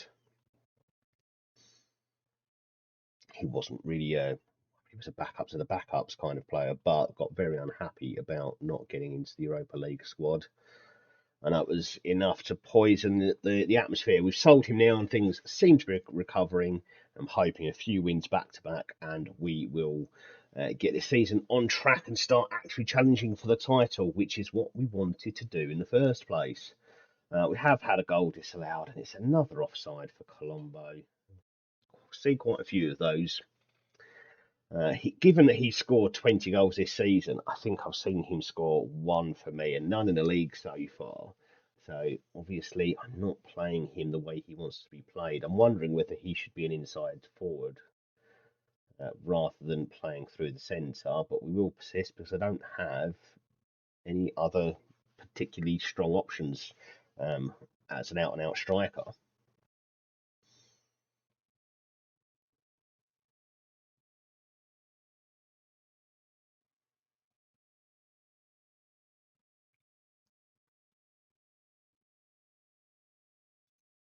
And Barrow with a good ball through for Colombo. And do we have a penalty? We're going to VAR. There's a finger in the ear.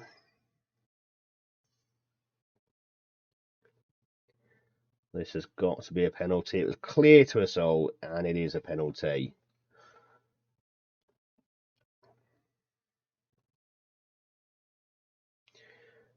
And he still hasn't scored a league goal for me. Right, we're going attacking. We need to really put some attacking impetus into our play.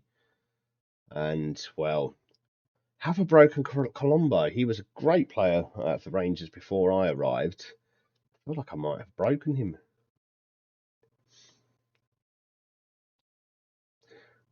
Big lump out to Sarmiento on the right there. Shackleton back for Bernardo.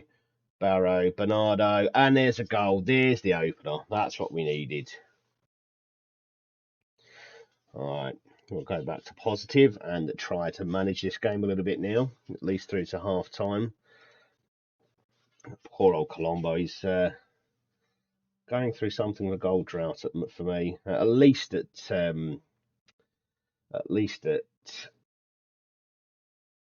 when it comes to league games, he's got one I think in the cup, and it may well have been a penalty. Sarmiento now, and that's two. Is that another offside? Are we that bad at holding our run? Starting to feel that way. No, that's given. That's 2-0, and this is good performance so far.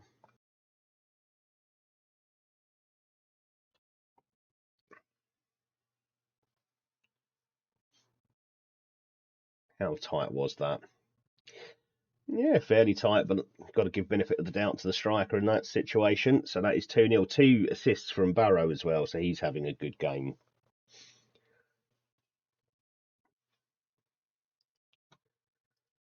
Okay, let's see if we can do better in the second half. You, however, need to do better. Okay, let's try and fire them up for a second half. My players haven't really taken to me since I've joined. One of the first things I did was upset them all by telling Reggie Cannon he wasn't going into the Europa League squad because he just wasn't good enough. And that definitely upset the lot of them. Barrow now on the right wing. Samwas picks up the breaking play there and gets into the box. That's a cross for Barrow. Colombo, and he scored. He's onside and everything, I think. He is, and hopefully that's the goal that starts him down a 30 goal season for us. He's been stuck at 20 goals for a while, but it's number 21 there. And I'm a lot happier now that he's finally found that goal. Okay, 3-0. We can afford to rest players who are looking to probably play in the game against Sporting. So Ryan Yates can come off. Colombo, I think, as my only striker, can come off, but now he's got the goal, he'll be much happier. And Hurtado can come on. We'll also just give Sorensen a quick rest as we bring on Thierry Small, who probably will start as our left back in the next one.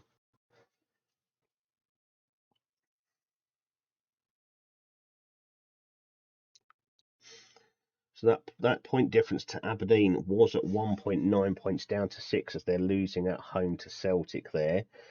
Does mean that Celtic maintain their 5 point gap over us, but I think this is probably the sort of result we want. We want to be able to challenge for the title, and Aberdeen are going to need to be caught if we're going to do that.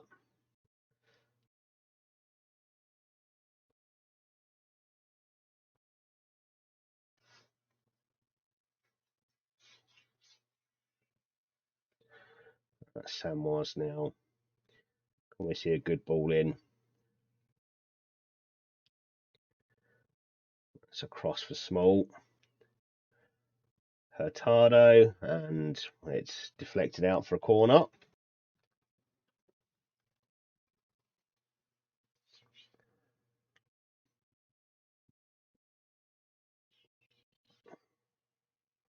And the corner kind of breaks down to nothing. But that is fine. We are 3-0 up. We just need to manage this game through to the end. All right, Shackleton can come off for Cars. A little bit of swapping around there. Actually, no, we want our playmakers to be one of the better players. That can stay as Bernardo, and Mickelson can come and have a rest. And Louisial can have a rare appearance. Okay, so that will take us up to third. That does get us above. Oh no, Hibs have got their winner against Dundee, so we remain in fourth, but we are still in the hunt. Okay, well that's a good win, and biggest thing there for me was Colombo scoring a league goal under me, and that feels like could be a turning point.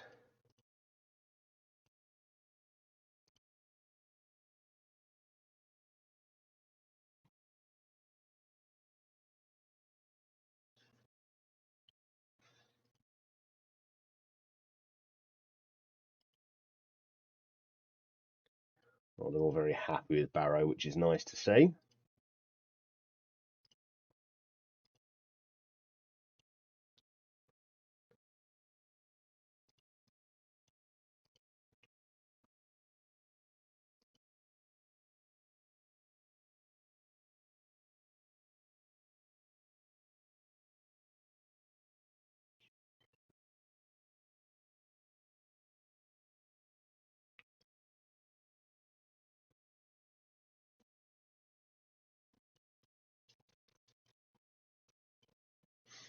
So up next we've got Sporting in the Europa League first knockout round. It's going to be a tricky one for us, I reckon.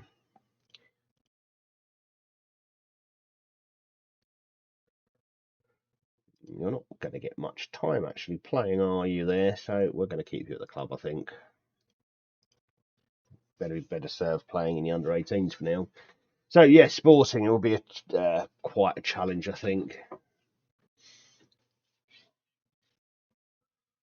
This first leg at home will probably tell us all about what our chances are, but um, we've actually had some good performances in the couple of Europa League games that I've played. One against Shamrock Rovers in the group stage, which we won comfortably, and a home game against Leicester, which I certainly expected Leicester to have the better of, but they didn't really turn the screws. They did beat us 1-0 at Ibrox, but we had the better of the stats, we had the better of the game for the most part. So I do think that we have potential maybe for an upset here against Sporting. But let's not worry too much about it. We've got uh, we've got a league to win. Really, that's got to be the primary aim. If we get a nice deep European run, that's a bonus, and but that's all it is. I don't expect us to be going on to win it. Certainly not this season, and it may well be a while before we ever do.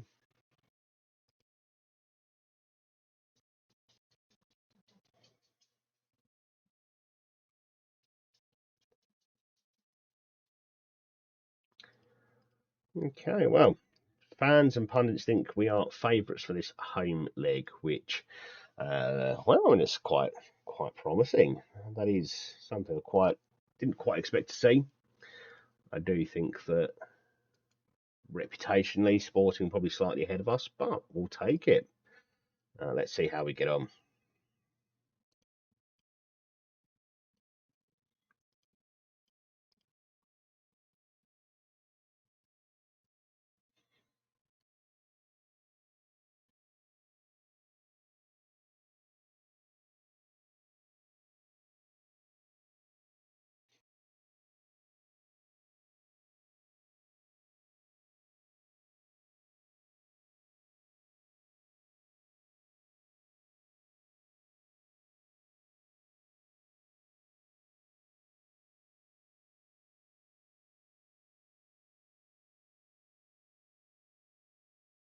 Okay. Oh, well, this should be a fairly good run of games for us. Home against Sporting, home against Inverness, couple of wins there, and I don't know, could we fluke our way to a second knockout round? Maybe. Now this is the problem. So many unregistered players because they just don't have any homegrown players here at Rangers, nation or club, unfortunately, which makes registering the registering the squad quite difficult. Only 20 players in our squad can be registered because of the lack of players who are homegrown at clubs. So we'll keep with what we've got. Don't really have much of a choice. Sorensen being injured isn't what I was hoping to see, so we'll go with Kwiatkowski and Mickelson, and we can have Thierry Small play out on the left. Yates, sorry, is definitely going to play here. And who I see, Raskin is back fit. That's good news. He is my box midfielder of choice, and it feels like a big strengthening there. That also means that I can get Shackleton playing as a wing back out on the right because I like his energy. Let's get Isaacson out there on the right, and we can have Sarmiento on the left. Barrow did play very well in the last one, so actually I'm going to give Barrow that one. And we can stick with Isaacson on the right and Colombo up front. Now, you do prefer to be a striker, but the game has you as an inside forward on the right. That's interesting. Okay, we're not going to worry too much about that. I'm going to play how I want to play, with you in the position I want to play you in. But look at that. With these injuries as well, I've very little chance of putting together a strong squad in Europe. Something we'll need to look into, but until we've got some homegrown talent, I don't really see us being able to go far into Europe. The squad just is too weak, unfortunately. And having to look through the youth players, the B team, to try and find players who could potentially just sit on the bench, and that's all we're asking them to do. But even then, some of them are too weak to even do that, unfortunately. You're going to have to come and do a job. Kieran McCall, sure, why not? We'll call it good experience for you, but really, it's desperation from me. Bobby McDonald. Who else have I got? Ross McIntosh. Yeah.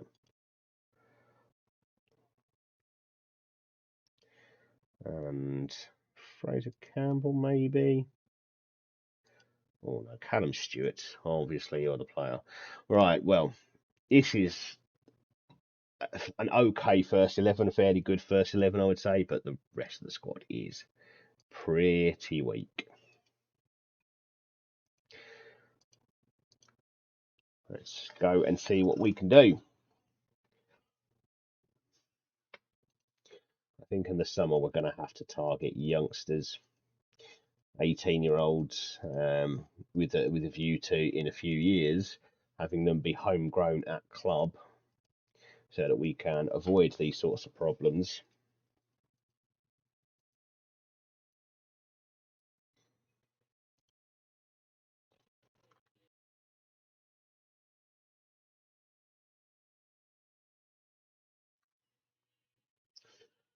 Let's see what we've got. And Isaacson has taken a knock again. It's 2 starts and 2 knocks he's had, but thankfully he seems to be able to play through it at this stage. It's not even an orange marker for an injury, so we'll try to keep him on the pitch as long as possible.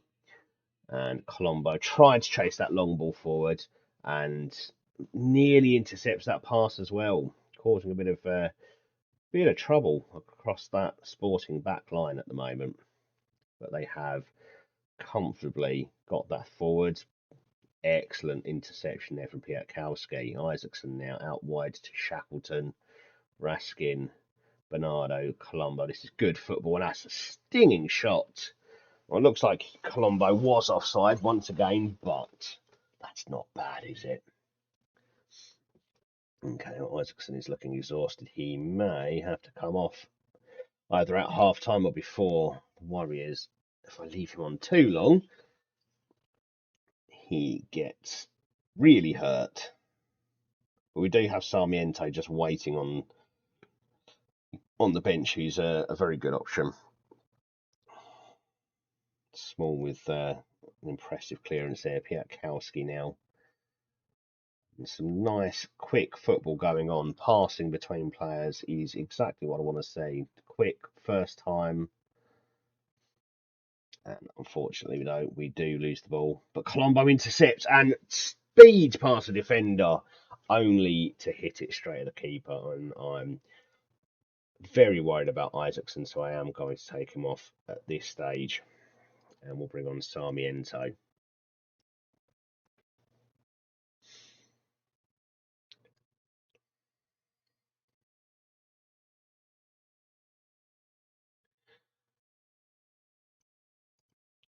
I'm quite pleased with what I've seen so far. We seem to be willing to play forward and getting between the Sporting lines and putting pressure on their back line as well. And I think Colombo looked some way offside. Yeah, it's disallowed without even a second look. Not surprised, but it's promising. It's all going in the right direction at the moment.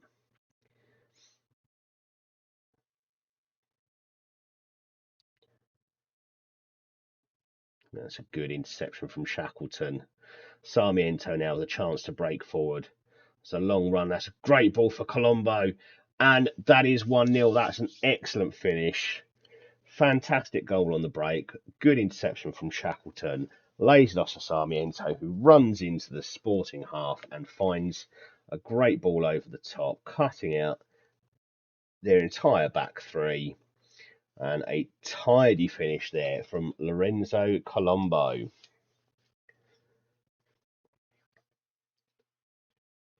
That's the sort of thing I wanted to see. And actually, we have been quite dominant in that first half. Sporting may have had more of the ball, but we have definitely made more of the running of this game. Let's see if we can go and do it all again in the second half. If we can give ourselves a 2-goal lead, we've got something to defend when we go back over to Portugal. And I think that's got to be our best chance, hasn't it, of progressing to the next round.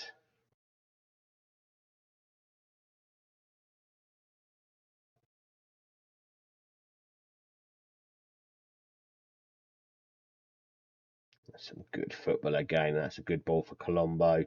And that should have been two. Should have been two there. But we are playing some good football.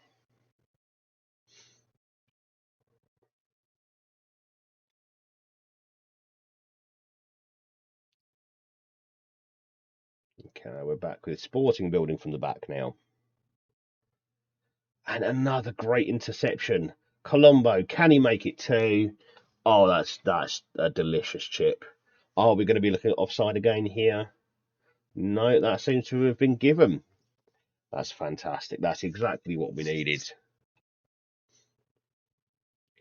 And it all comes from that high press. Barrow stealing the ball off their right back, and Colombo with that delicate little chip over the goalkeeper.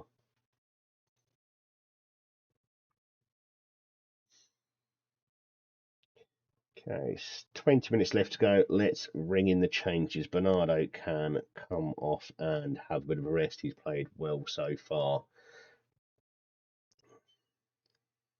And we're really quite short on options beyond that. And I think Tyrese Campbell can come on for Musa, who's looking quite tired out there. We're just going to swap Sarmiento and Campbell. And we will hold on to the last two changes until we need to make them.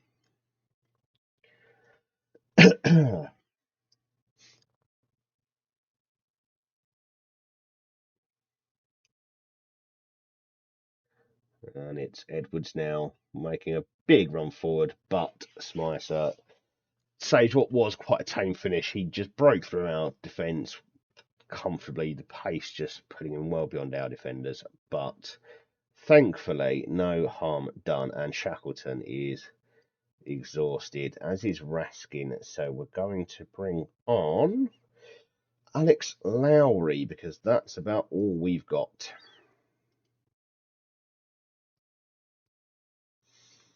It's we're quite short of options. We'll make do with what we've got. If we can just hold on to this 2-0 win, I will be very pleased. We're going to look to manage the game now. We're going to time waste a bit. We're going to try and take time out of the game and give ourselves the best chance possible of taking this 2-goal lead to Portugal.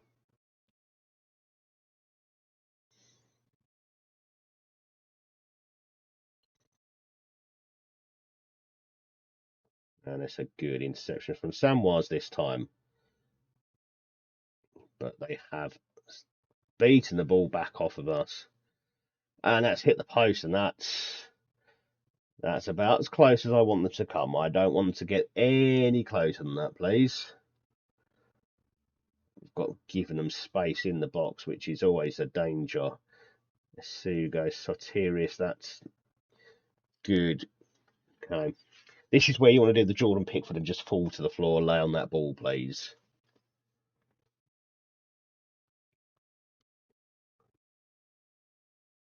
That's a good result for us. I'm very happy with that. I wasn't expecting to get the better of that match, and that gives us a big chance going back to Portugal in the second leg.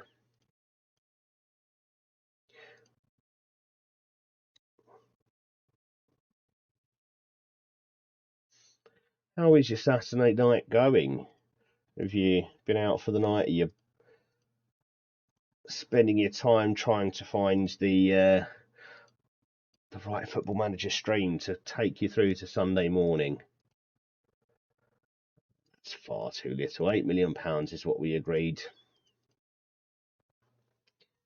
Hurtado, not much more than a backup, but not really able to find a backup at short notice in the January transfer window, so not willing to let him go just yet. In the summer, potentially, when we look to strengthen again and start to bring in a bit of competition uh, for the starters, such as Lorenzo Colombo, but also to bring in some youth, some potential players to grow over the next few years and help us to, with squad registration rules, because we are down to a squad of 20 in the Europa League simply because we don't have enough homegrown in nation or homegrown at club players. Right, let's keep praising the good trainers so that they like me and make my tenure at Rangers just that little bit easier.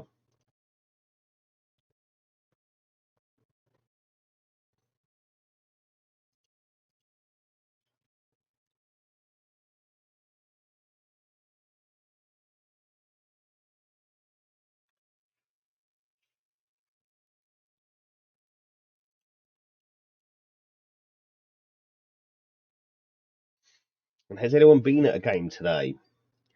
For those of you who don't know, haven't seen me before, I am a season ticket holder at Gillingham Football Club, and for my for whatever reason, my entire family now hold season tickets, or will do from next season. So that's me, my wife, and our three kids, and it's something that for me is incredibly joyous to be able to share that with my family.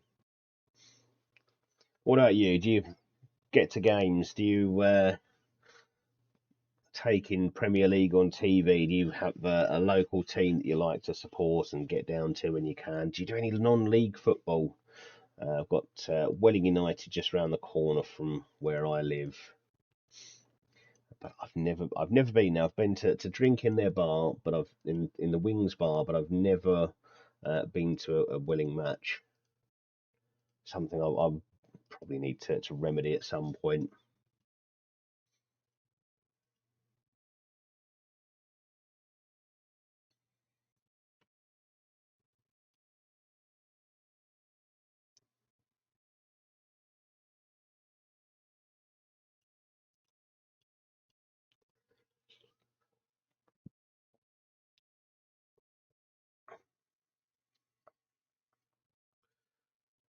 Okay, so we have the quarter-final draw for the Scottish Cup.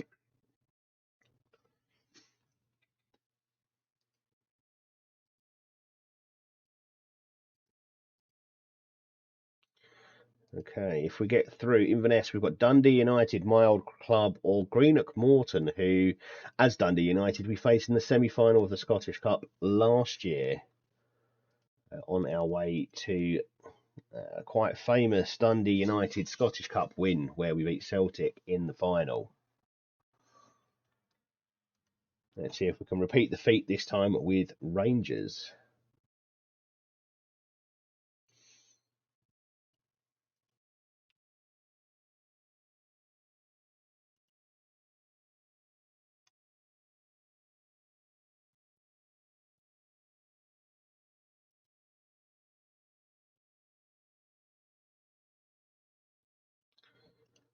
Oh, they're getting closer to that 8 million.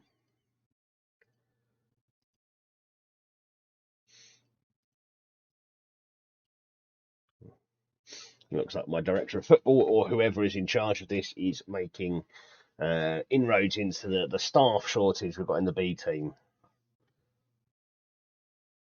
I'm not sure it's going to be that helpful for me, but that's fine. Let's see if there's anyone good at training who can. That's the wrong one. Edit coach assignments. That's it. No, none of them. None of the staff of the they've been bringing recently have anything to do with training. Unfortunately, that is a shame. Okay, so Scottish Cup 5th round against Inverness. This is a trophy we're targeting. The board expects us to win Scottish Cup, which puts a fair bit of pressure on this. So we've got to make sure we don't take this too lightly. At the same time, we have got a big game against Sporting coming up, so it's trying to find that balance, isn't it, between what we need for Thursday and what we need immediately in this game. So I'm going to put Samwise in from the start. He's still a strong option. Chrysostomu is going to is going to start as well. Yeah, let's play as your ball playing defender. And Sorensen could come back in as he missed the last one with suspension, and Thierry Small is pretty much our only left back option at the moment. Let's give Piatkowski a start in defensive midfield. We can give Shackleton a run out there. And I'm going to give Cast a start as well because I think we just need Bernardo to take one game out just to stay fit. Fagan is back and ready for action, so let's get him into the team. And it's hard to drop Musa Barrow at the moment. He's been incredibly good, setting up a fair few goals for us recently. And we're going to keep Colombo in the team simply because I want him to gain the confidence that comes with scoring goals, and this should be an opportunity for him to score some goals.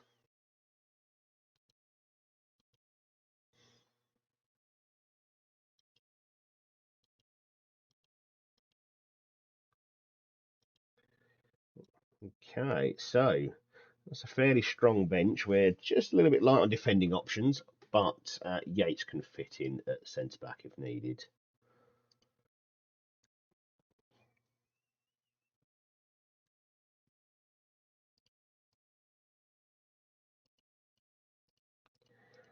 Okay, let's go and do a thing.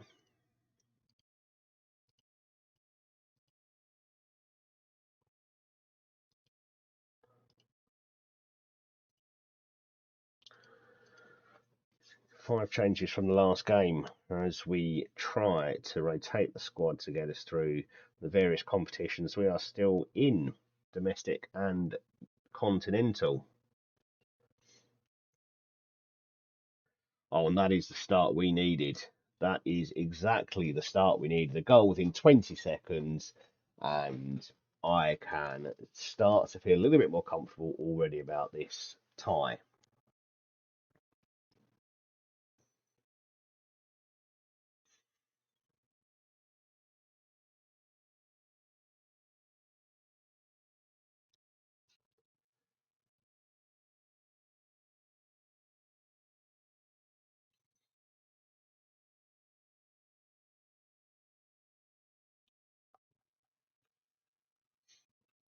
Do love a bit of Arctic Monkeys. Oh, and Barrow smashes one in. I'm surprised that one didn't rip through the net. That's a cracker. And 2-0 within a minute and a half. And it looks like we can pretty much taste the quarterfinal already.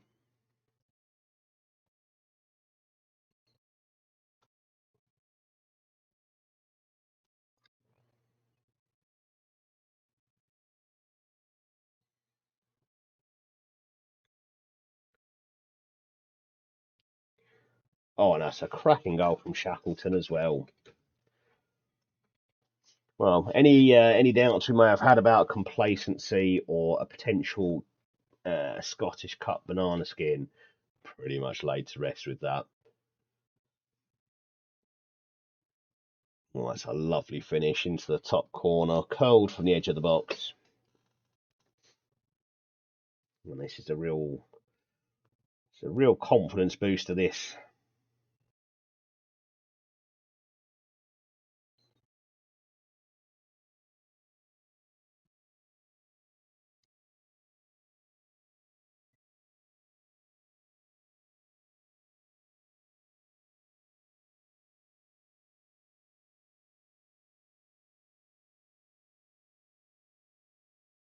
Oh, good interception there. That's something we did very well against Sporting, intercepting the ball just as they're transitioning into attack. Samwise now. Cast. It's unfortunate, but we do get the ball back fairly quickly. Bit of head tennis now. Being a League Two fan, I see a lot of that. Fagan with the ball forward. Barrow now with a chance to trick his way into the box, and oh, if that's a penalty, it's going to be a soft one. Not that I'm complaining, of course. This is a chance for Colombo to score another goal and make amends for the penalty miss in our last league game. Well, 4-0, and we are comfortable. We are cruising through this.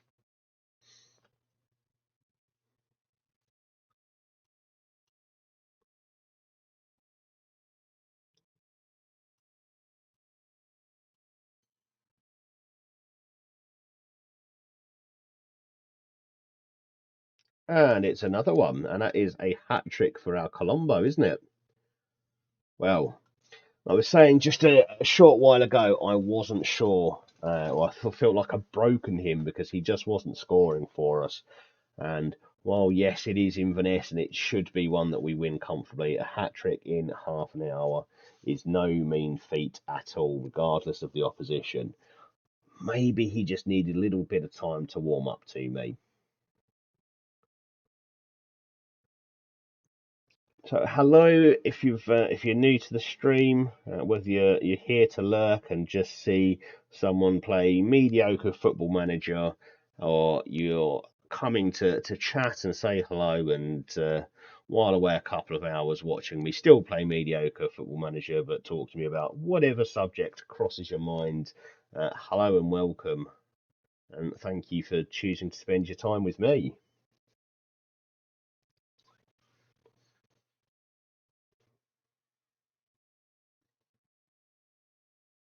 Or and off the bar. We could be racking up a cricket score here.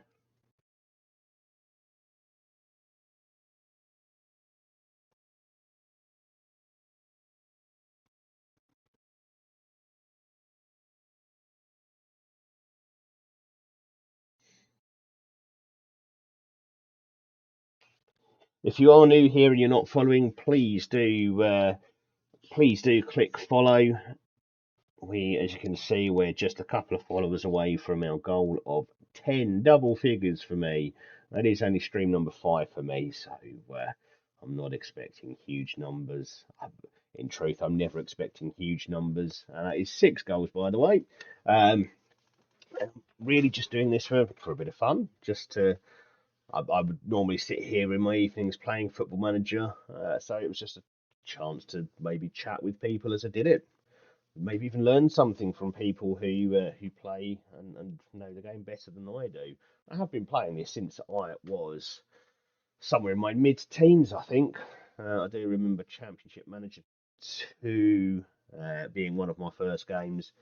Um, the 98-99 expansion where they brought in the Italian League, I think it was. So I have been playing it for a long time, but I'm far from being an expert. Right, we won't leave it long before we make a couple of subs and get some of my nailed on starters for Thursday out of the firing line. We'll try Isaacson up front. Interesting suggestion from my assistant manager. I mean, one of the reasons I did sign him is he is comfortable playing across the front three. Fagan's on the return from injury, so he can just come off. He's done a good job so far. And then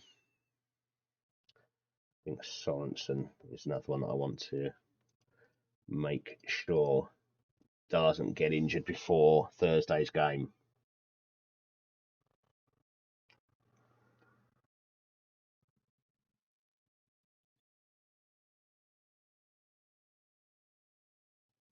Oh, that's a lovely ball through. And Inverness just cannot cope with us, which is good to see. They shouldn't be able to cope with us. We are, at least on paper, the better team. Close to a seventh there, from the corner.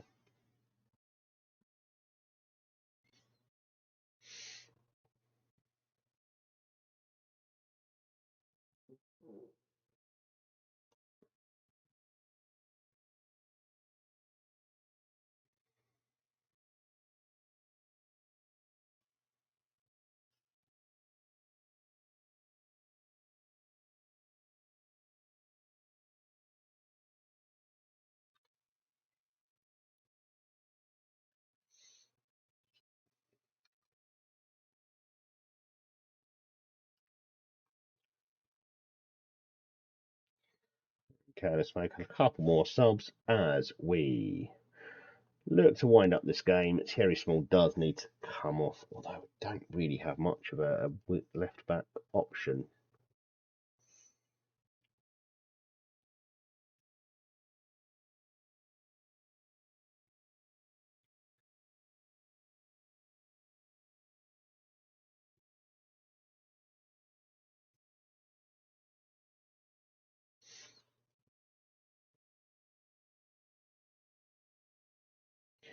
Okay, we'll put Luizao out there just as he is, well, a slightly better option than the Mickelson. That's the only reason.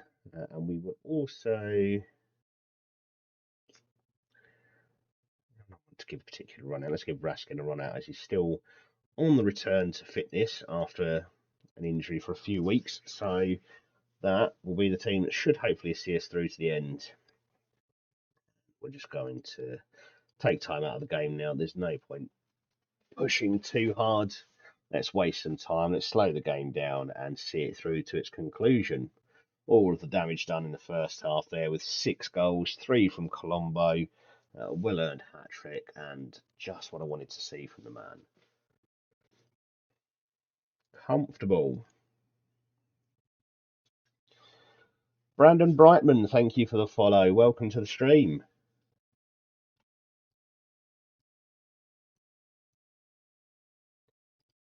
How is your Saturday going? We're into Sunday now, aren't we? How's your Sunday going? Got any good plans for the rest of the weekend?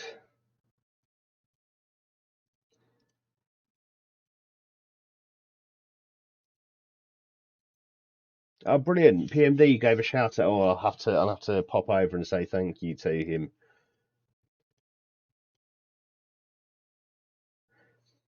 How was his stream? Is he still doing the classic Ajax team? I did pop in the other day and see that, and the names that I saw there, Edwin van der Sar, Rafael van der Vaart, just the nostalgia that came with that was something else.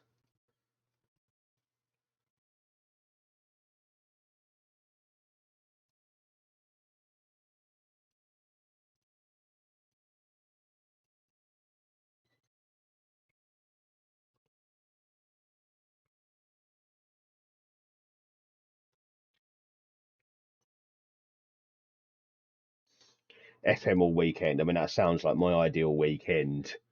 I miss the days when I could do that, but when you've got a wife and 3 children, the option for that just isn't there anymore. Hence why here I am at midnight on a Saturday playing, because goodness knows I'm not doing that any other time of the weekend. That, and of course, I am a season ticket holder at Gillingham, so I'm obviously going to go and watch the football. even if it's as dire as it was today.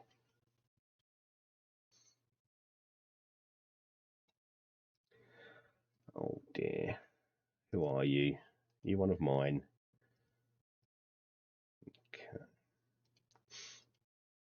And you might be. You're not yet a backup, but you might be someone who I want to keep on side for a while. Okay.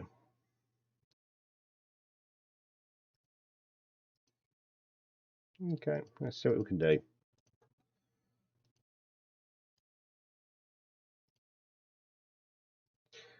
Excellent. Okay. Fingers crossed he gets to play where he wants to play. So it's going to be important for me to have some homegrown players for next season because the difficulty I've got with a 20-man Europa League squad is that I'm barely able to fill a bench.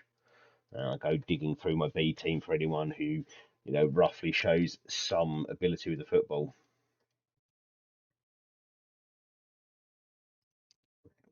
Or plans before.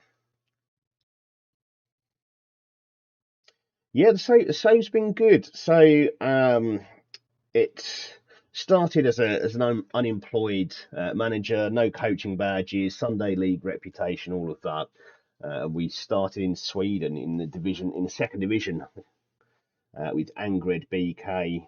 And we had great success in Sweden actually.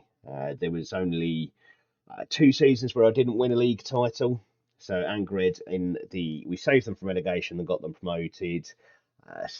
The second season, first season in Division One, we finished ninth, which wasn't terrible for the squad I had. After that, we moved to Oysters, who had much more money and bigger ambitions. We won Division One with them. We won the Super Etan with them, and we then got into the Allsvenskan and finished third, so qualified for Europa League in our first season in the top flight. And that's when Dundee United came snapping. They were it was roughly mid-season. They were 11th after 23 games. We got them fourth, won the Scottish Cup with them, and after that, obviously Rangers came knocking for us, and that's not something you turn down when they're offering you a wage budget of 900,000 compared to your 100,000 at Dundee United. You'd be crackers to say no. The aim of the save really is just to get as much glory as possible, as many trophies as possible wherever we go. I'm not overly interested in managing in England, and that is solely because that's where I manage all the time when I'm playing private saves. So I thought it'd be a good experience to try to stay out of England. We have got the uh, English leagues loaded because you can't get away from them really. But unless it's a really big job, we're going to look to stay in Europe.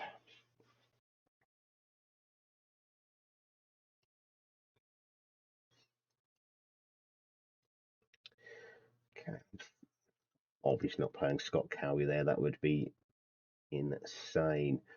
Okay, so let's get Mikkelsen, who has my favourite name in my club.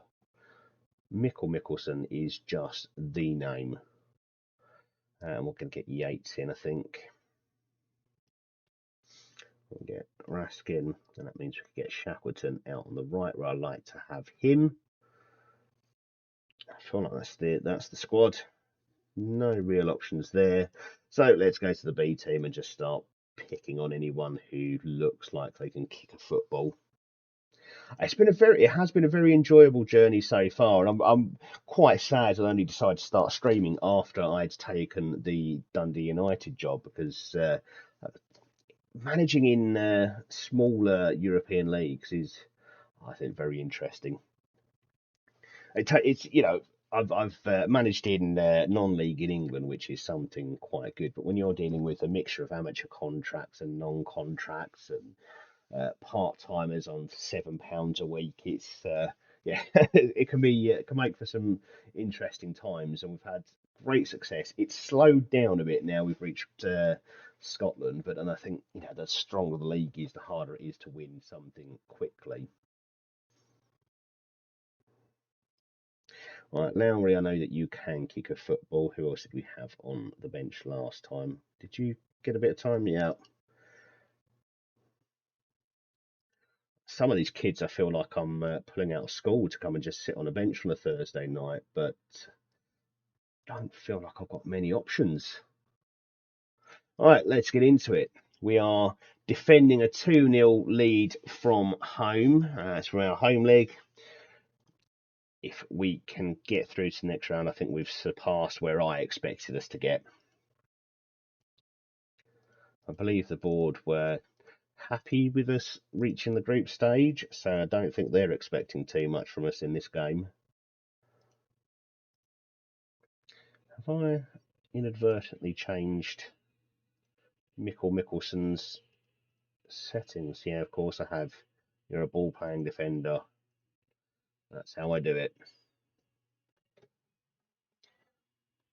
Oh, Brighton. That's so. Is the challenge there then to sort of use their model, selling players on and still somehow keeping together quite a great squad? And they had quite a result today, didn't they? In fact, there were goals all through England. It was a 6-0 in the Premier League. We had a 6-0 in League One with Ipswich getting promoted with their 6-0 win at home to Exeter, I think it was. There was a 4-4 between McDonald's and Barnsley. Just incredible number of goals all over. And this is where we had success in the first leg here, pressing high. Nearly got a third.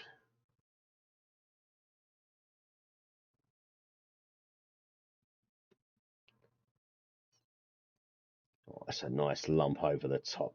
Can Colombo's nearly wrapped it up. I know there's still 70 minutes to go in this game, and calling it wrapped up at this stage is maybe a bit premature, but 3-0, I don't think even we can throw that away.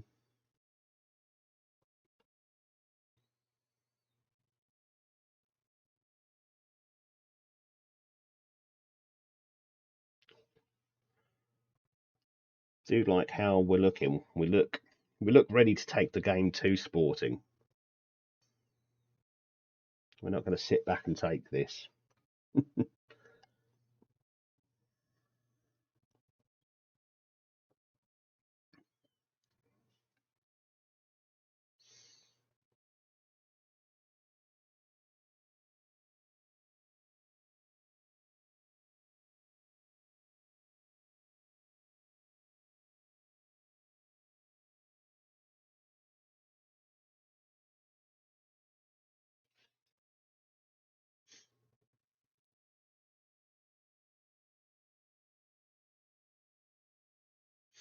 The plan is just go as far as you can and see, yeah, how much you can win.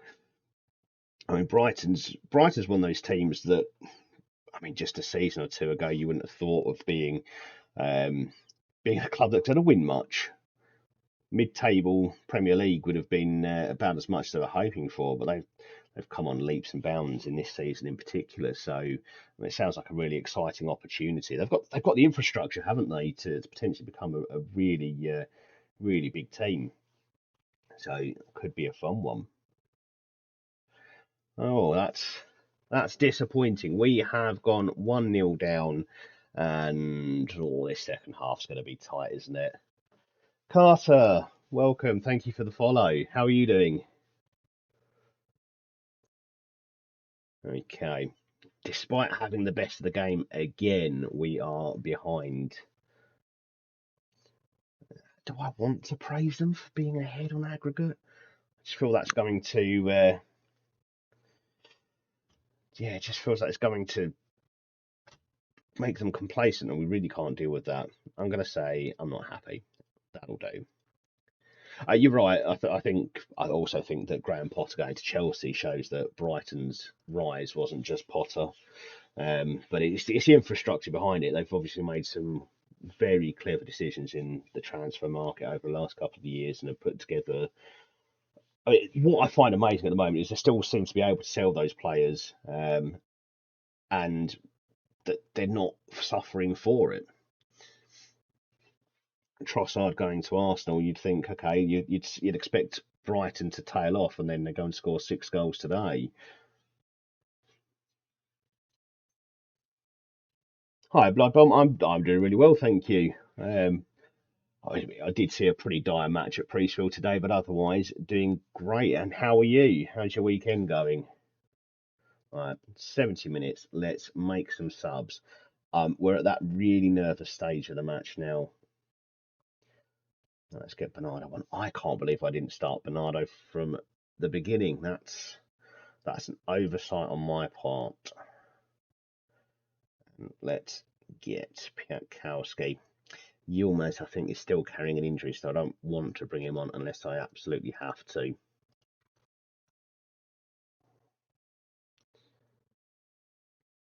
Oh, you could feel that coming, couldn't you? Okay, what do we do? What do we do? Oh, we'll do the only thing I know how to do. We're going to go attacking.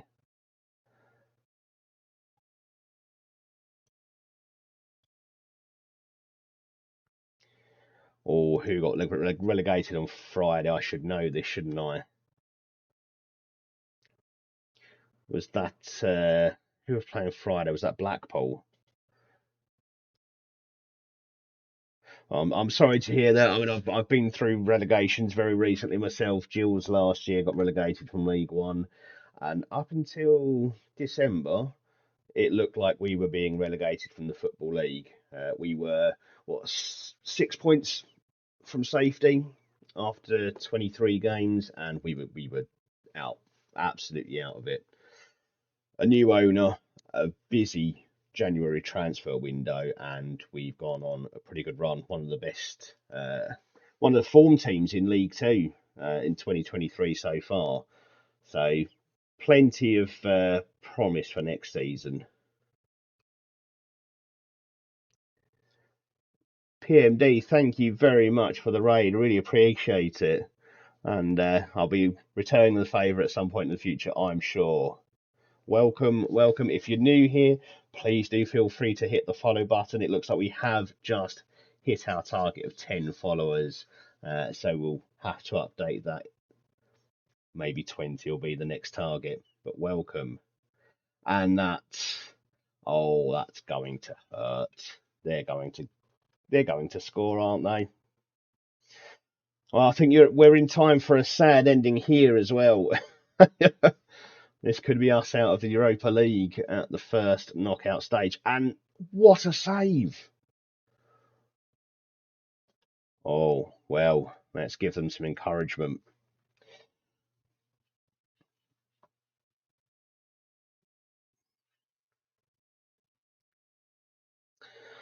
We're Rangers, not for any particular attachment to the side, but more just we're doing something of a journeyman save.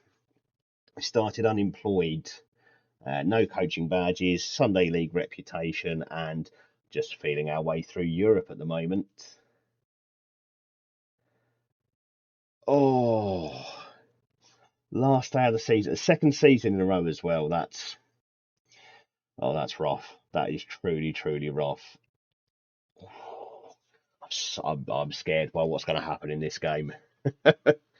So yeah, if you type in the chat exclamation mark save, I'll give you a little bit of an update on how the save has come to this point so far. Nothing wrong with the Europa League. This is what I'm doing. Hopefully, hopefully doing something in it. Okay. Well, Yilmaz, I said I didn't want to bring him on unless I had to. Well, it turns out I have to, and I've got Raskin injured as well. We're probably going to have to just be a little bit more cautious here.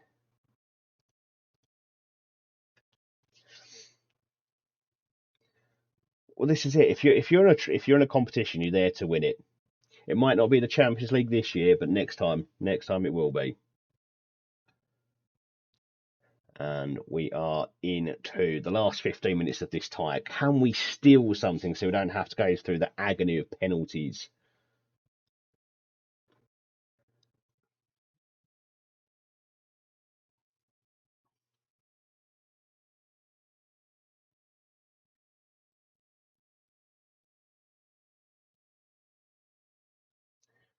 Campbell stealing the ball there. Raskin, Colombo, Sarmiento. That's so close. Or was that the moment? Was that our chance?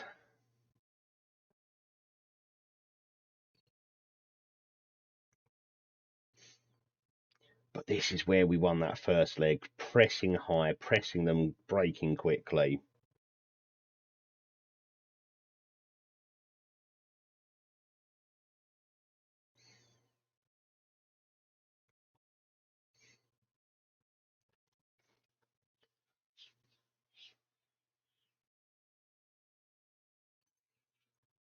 Oh, it sounds like your board weren't good to you at all. First year back in the Premier League, and they're sacking you in April.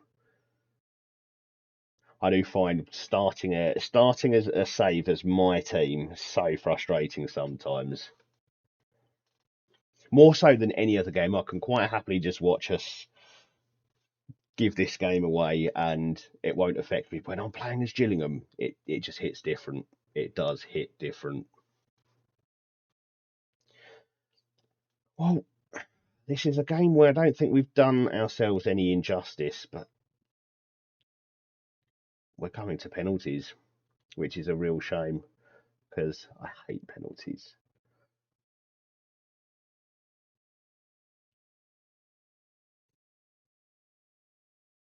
Well, actually, maybe Sporting are going to stop us from having to. No, we do steal the ball. Raskin looking dead on his feet out there, but he's put it through for Colombo, and this is the chance. And he dragged it wide, dragged it too wide.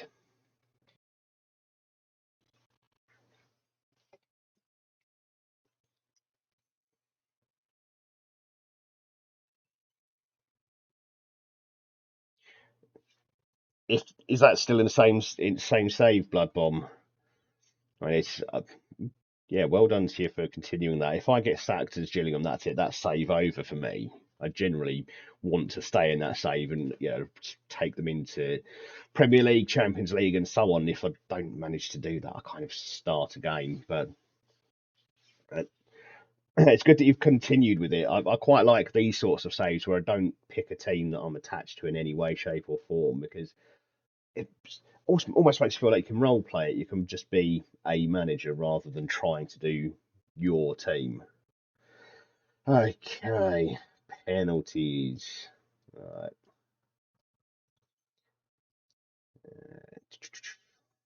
Who's got the most composure?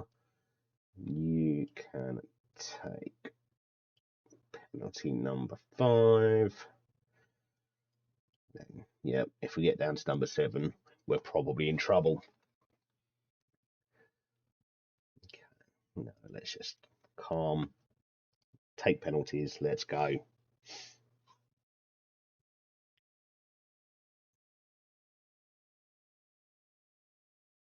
Oh, that's what I like to see first up.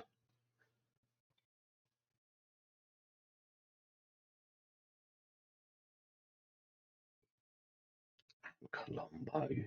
He's back in form. We broke him as soon as we joined Rangers. We broke him. He just stopped scoring, but he's back. He is back. Oh, and it's a second penalty save. I'll scrap everything I said. I think we're going to win the Europa League here. We've got a European title coming our way. Yes, this is only the first knockout round, but I mean, come on. When we can save 2 penalties in a row, no one can stop us. Oh, and they've hit the post on the third. This is my favourite ever penalty shootout. In fact, I love penalty shootouts. What a great way to settle a tie.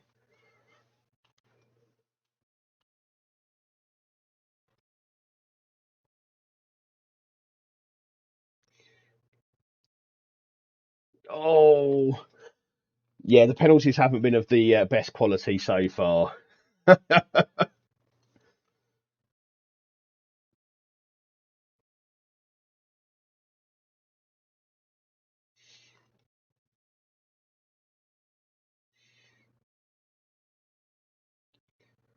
And this is it. Oh, well. Sporting have found the net for the first time.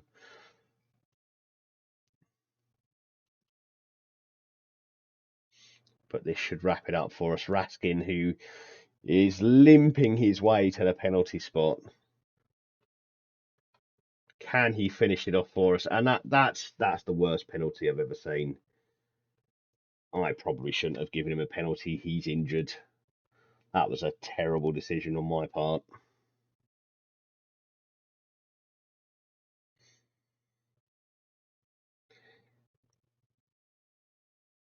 Oh, are we going to throw this away?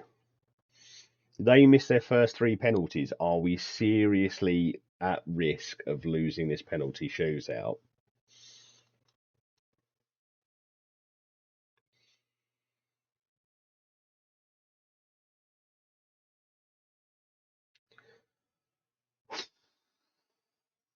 Well, relief. That's all I can say about that. I feel relief.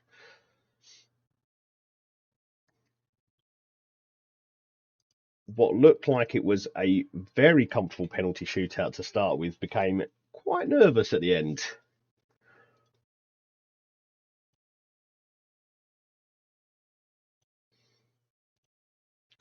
Well, the good news is we are through to the next knockout round. That's the important bit. How we got there, unimportant. We're there. Okay, let's go into this press conference with a bit of swagger, shall we? No, I knew it was going on all the time.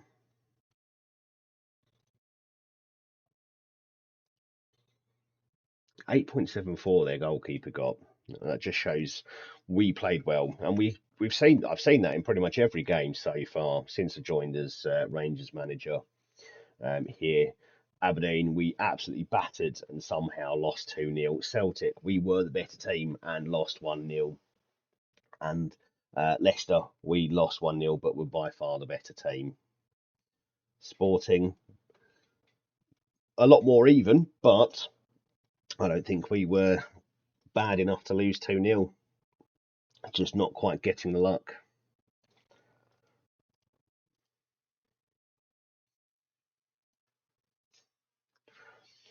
Well, Livingston away will provide a bit of a different challenge, I think, from Sporting.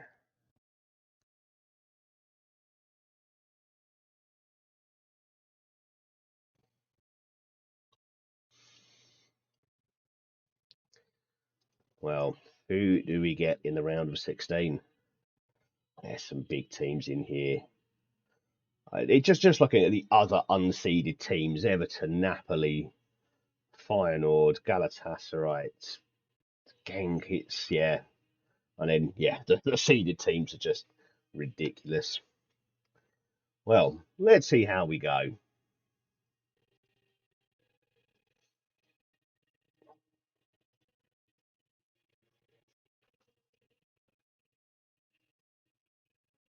Who's left?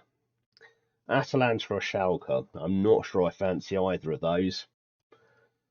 I think if I had to pick one, I think Schalke maybe. I'm not sure how either team's actually doing at the moment. Atalanta it is. Atalanta, who are currently eighth in Serie A, bit of a distance behind Roma. Let's see how we compete against them. The reward is a quarter final.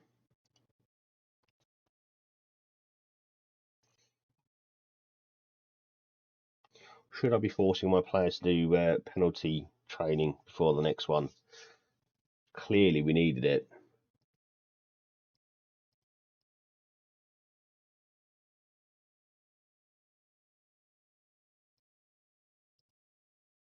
That penalty shootout sent me through the whole roller coaster of emotions. I hate penalty shootouts. I love penalty shootouts. I hate penalty shootouts.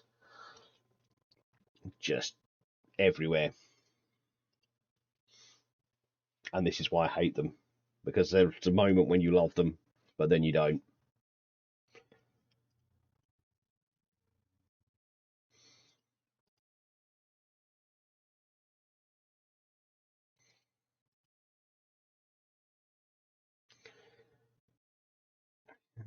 Okay, is any chance you're playing for me at any point? No, not really. Important player. Yeah, that's league football. Go and play.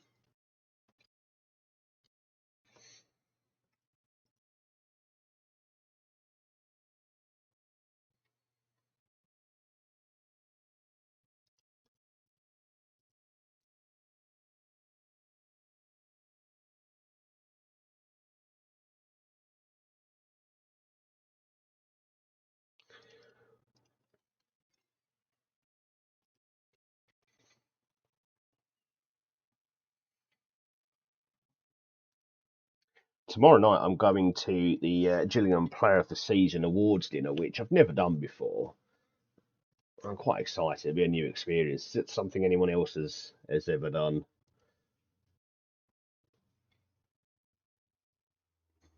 Anyone else? Anyone in the stream? It's yeah, I'm quite looking forward to it. A bit nervous though. I've always got in the back of my mind that worry that I'm going to make an absolute fool of myself in some way, shape, or form. I'll never be able to show my face around Priestfield again.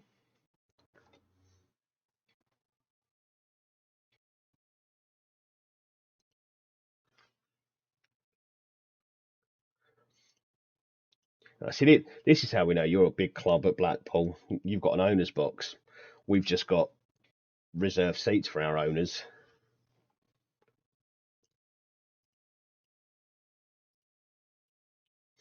in our top tier, which only goes six rows back. Right,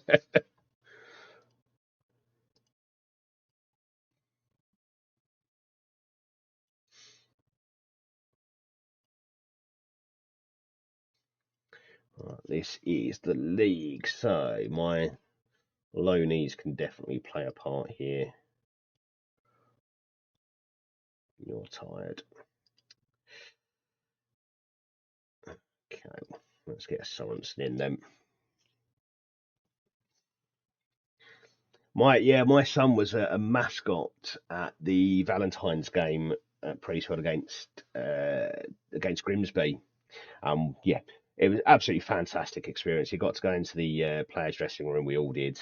Uh, as they were there, just preparing for just before they started preparing for the game, and he got to have some a photograph with anyone he wanted. Got autographs off pretty much the entire team. Got to have a chat with Neil Harris. A fantastic little experience that is. But yeah, I think tomorrow night it's just me and the wife. So no child to hide behind when I'm taking him up to the players and saying, "Oh, can he have your autograph?" When seriously, I'm thinking I just want to chat. But no child to hide behind tomorrow. So I'll try and be on my best behaviour.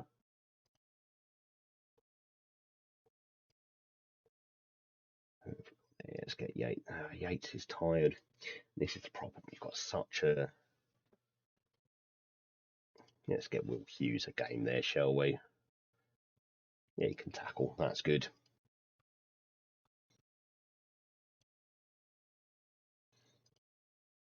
But I am looking forward to it. Like I say, it's a new experience, not something I've ever done before. Your boss sponsors the ground. I mean, that's quite a claim to fame. Do you often get directors' boxes then? Do you manage to get down there much?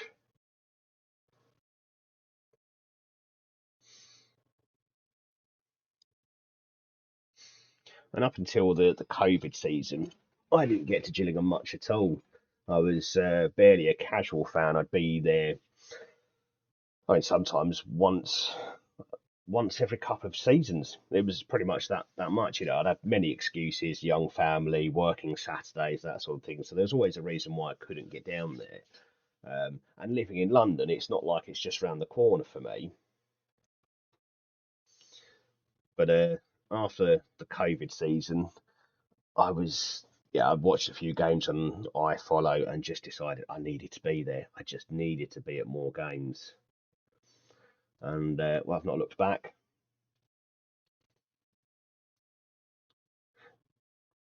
Were you there? Were you a season ticket holder during the Premier League years? Was that too far back for you? That must have been quite something. Something I can only dream of. I look at the likes of Brentford and Bournemouth and hope, just really hope one day I can be there. That Gillingham, with our new owners, our new American owners, maybe just maybe we might be able to see that same level of success.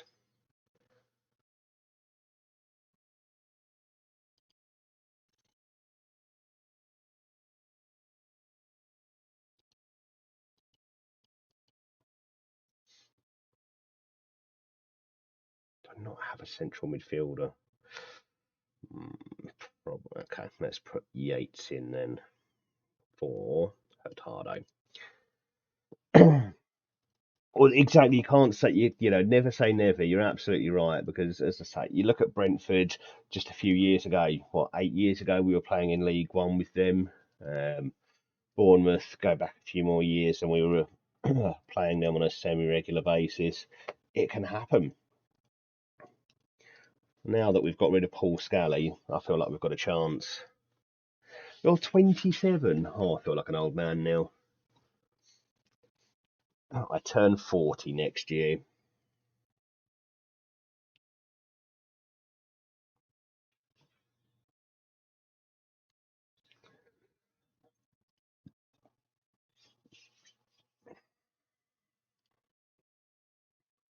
I do remember, vaguely remember the year Blackpool made it to the Premier League, and it just came from nowhere.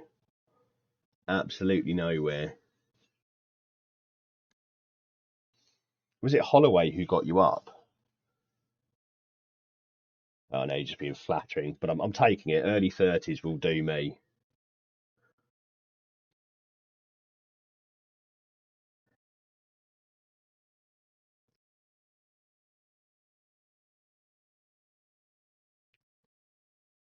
Oh, that's a good start. Is Isaacson a striker?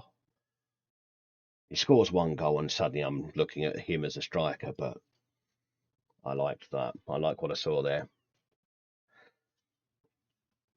He was a character. I used to love Ian Holloway's press conferences. I used to love every interview he did. He was just hilarious. And it's probably mean, but I think half of that was the accent.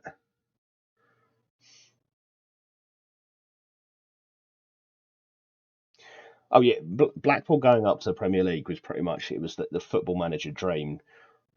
Team on a shoestring budget, mixing it with the big boys, just because you just cobbled together a team that were bigger than the sum of the parts.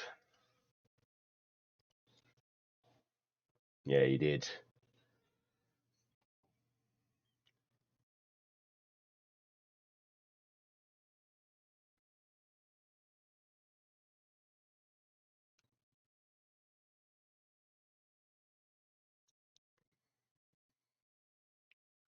Oh, it's sad how many clubs have suffered because of poor ownership.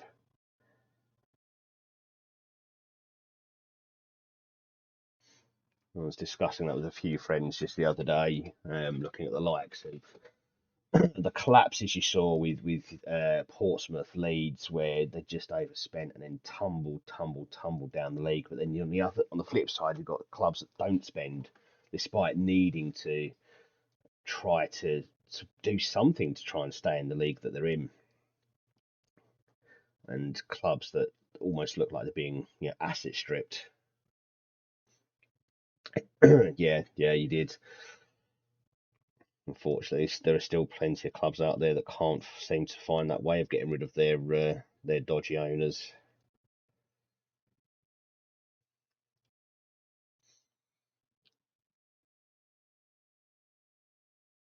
And just mean, I feel sad for what I'm seeing at Crawley at the moment. They've just about managed to stay in League Two, but they got taken over, didn't they, by these American cryptocurrency whiz kids, and their chairman just seems to want to run the club, wants to be director of football and manager. And apparently there was an interview where I'm told. I mean, I've not seen it, not read it for myself, but I'm told via Twitter that basically they said they'll override the manager if they think the data says they're right, which is just an insane position for a club to be in.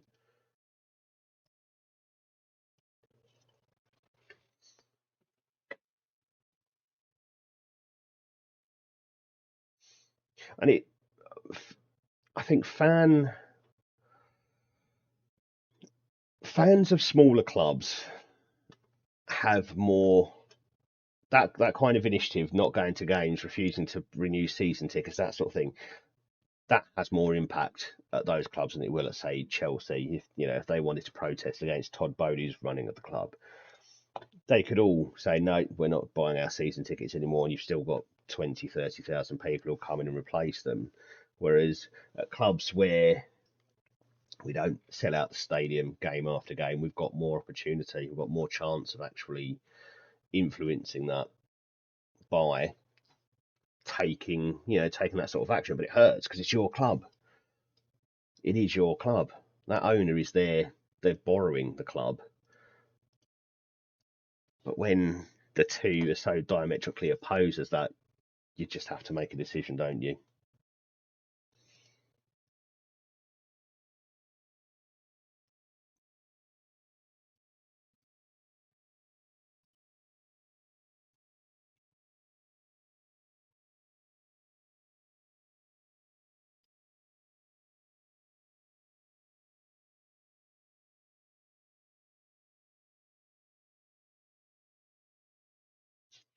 Double A Battery, thank you for the follow. Welcome to the stream. Very much a newbie streamer here, so do feel free to pop into the chat, say hi, tell me what I'm doing wrong, both on streaming and Football Manager. I'm open to all ideas.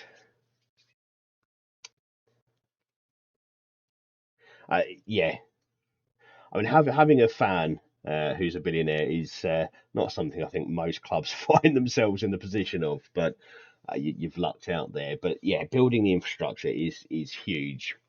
Our new owner, Brad Gallinson, came in from the US, and to be honest with you, none of us know really how much money he's got, but he's got enough to buy the club. That's all we do know, and he bankrolled for us quite a decent transfer window.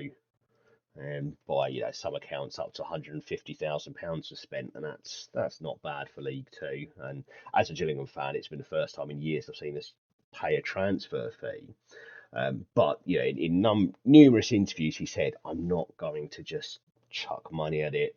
It's got to be sustainable. The club's got to be able to pay for itself."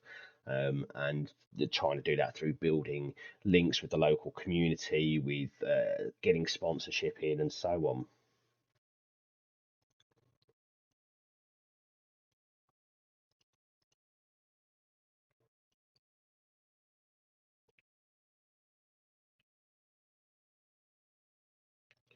Are you any good?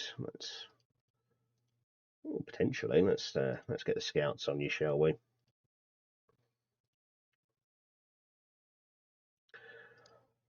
4.3 billion isn't bad at all. That's a few quid. That's not bad at all. Do you think then going into League One will be a temporary situation? Do you think you've got the right structure to get straight back up, or do you think there are changes needed? Double A Battery, we are predicted to finish, I think, in second.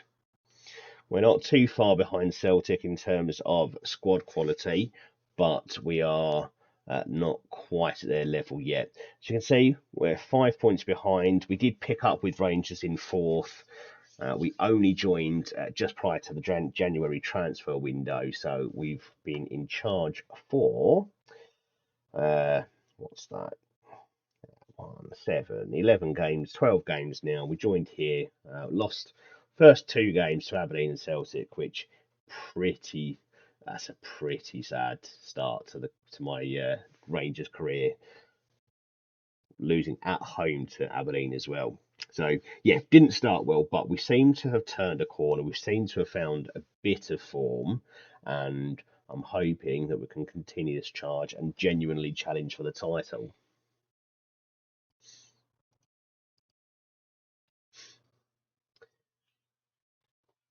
Yeah, it's good.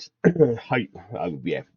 When Gillingham went down from League One to League Two last season, I didn't necessarily think we were going straight back up, knowing that the challenges we were facing. We didn't have much of a budget. The owner wasn't able to put money into the club, so I didn't expect us to start this season brilliantly. I was hoping for mid-table, yeah, so maybe top half at best.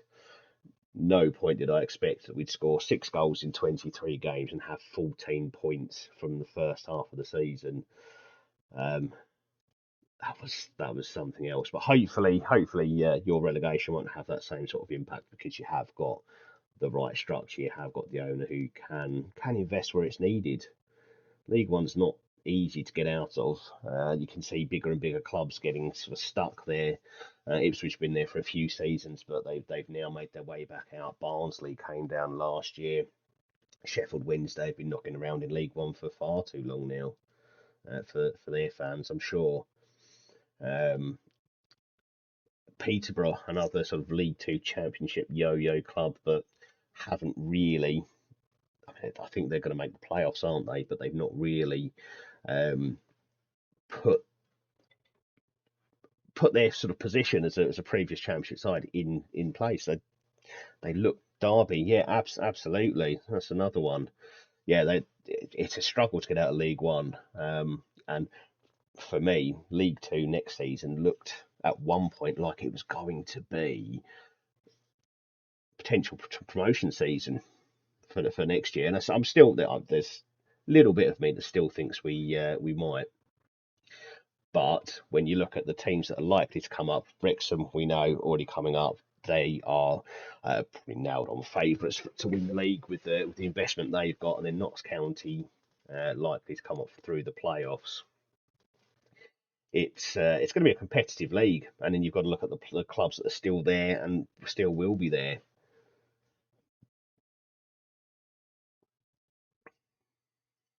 But I hope for your sake, Blackpool bounce back at the first time of asking. Right, who have we got? Let's focus in on this. 2 home games, Wraith Rovers. Okay, that's one. I don't want to say I'm taking my foot off the gas exactly, but we can rotate a little bit, try and get some tired bodies just a little bit of rest.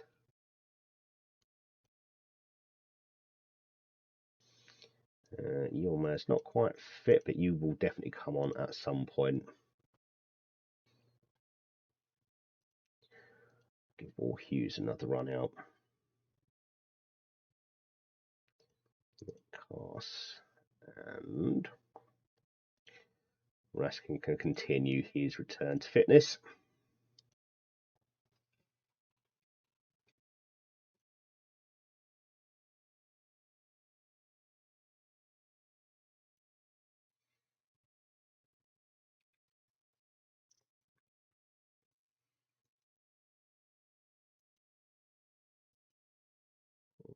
Mm,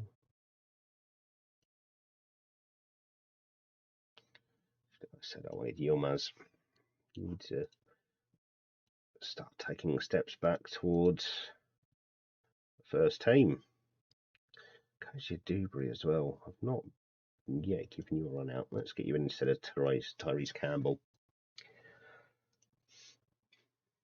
That's the big problem, isn't it, Bloodborne, with relegation? Your better players now become targets for the teams in the division you've just dropped out of.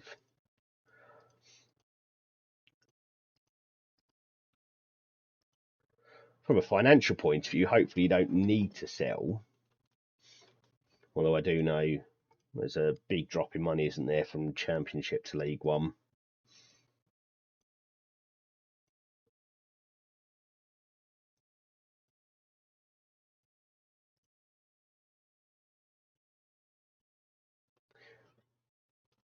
Or Rangers, yeah. And that becomes an ambition thing, doesn't it? Rangers, not necessarily this season, but But next year could be challenging for title. He could be playing in Europe. Hey PMD, good to see you still here. So you enjoyed that penalty shootout we had against Sporting, I see.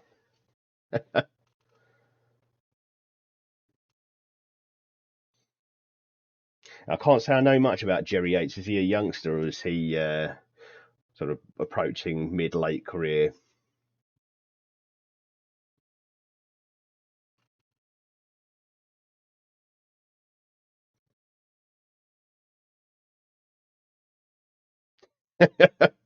Even the ones that went in were terrible.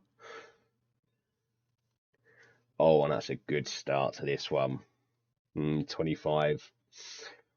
He may look at it and think he's got one more year before he really needs to take that big step up in his career. But if if that's me, if I try and think way back to when I was 25, all those years ago, I don't know if I'd stick around in League One when I've got Scottish Premiership, Rangers as well.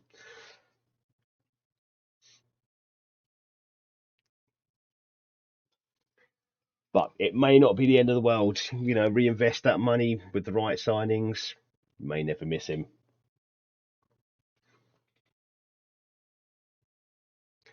Oh, come on, we shouldn't be conceding like that. That's terrible defending. I think I've got your player marking, or you should be, but I've got two men pretty much free at the back there.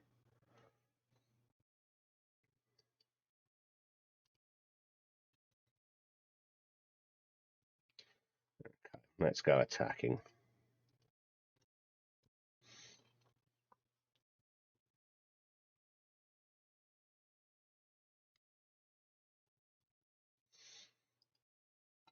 And £9 million as a League One budget is probably right up there.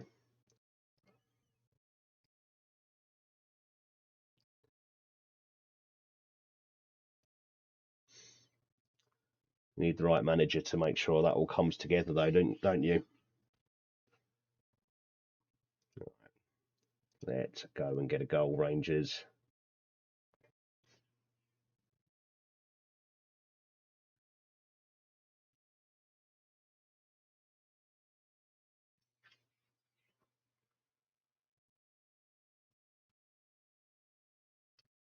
Oh, there we go. Colombo pressing again. That's where a lot of his chances seem to come from.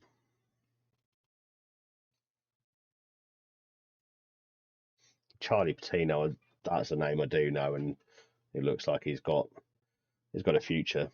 Definitely got a future. And they tell you, don't they? Never fall in love with a lone player. Sometimes impossible. I've definitely fallen in love with Connor Masterson. Desperate for Gillingham to sign him on a permanent deal in the summer. I think he's out of contract for QPR, so it should be possible. But I think we're fighting off a lot of competition on that front.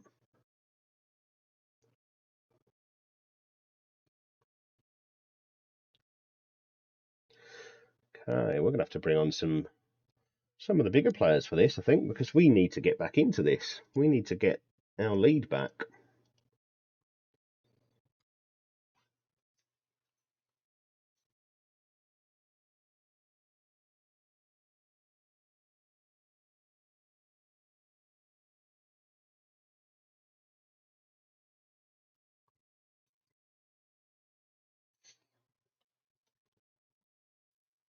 It truly is a quality player. I see. I like that story that both their dads have said to them they've got to go and try and make things right. It's easy to forget, I think, amongst all of the money that floats around football, particularly in England, you can forget that players just genuinely want to play the game, and they do feel loyalty to a club. All right, their agents don't, and they'll sell them off to the highest bidder, but they do. They have the same sort of emotions we do as fans. Right, let's make a couple of changes. Fagan's done all right, but he's not really done what we need. And well, let's go 2 up front for now.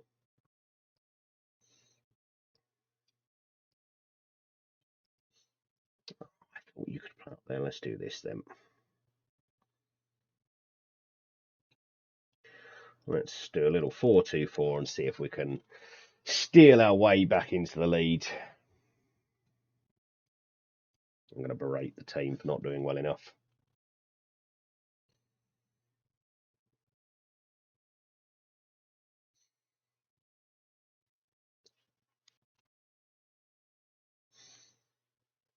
Oh, you've got all of the connections. None of this. Oh, I've heard something via a man off Twitter who knows a person who knows a person. I just ask the players. I love it.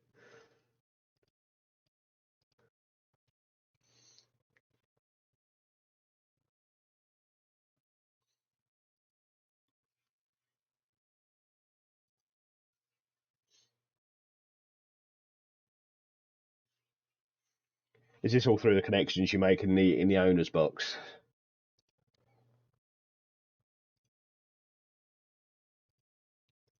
Well, we stole that win off of Raid Rovers. You have his phone number. Incredible. Oh, are you also his agent? Is this the conversation we're having? Are you trying to actually make it happen?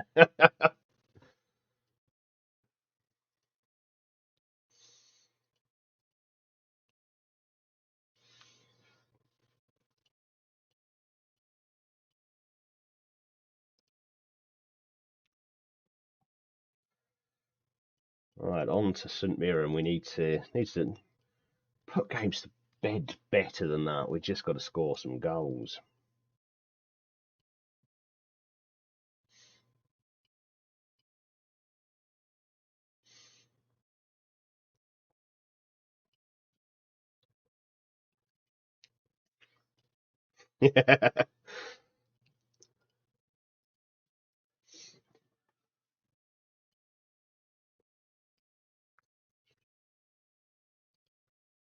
There you go. It's not Charlie's number you need. It's his agent's number.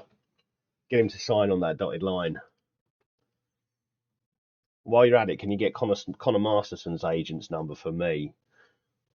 He's turned into an incredible centre back. We had him on loan at the end of last season, from end of January, and while we still got relegated, he solidified our defence in so much. And this season, he's been fantastic. Game came in January, and our season turned around.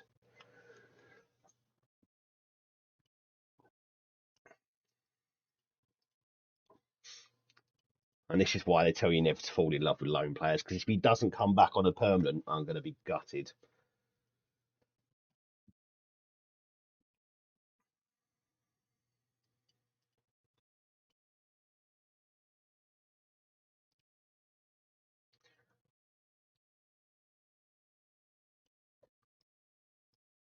We are actually getting within touching distance. We're closing that gap. Okay, Celtic have a game in hand, but we're only 1 point behind Hibs and Aberdeen now, so we could get back into that top 2 quite soon.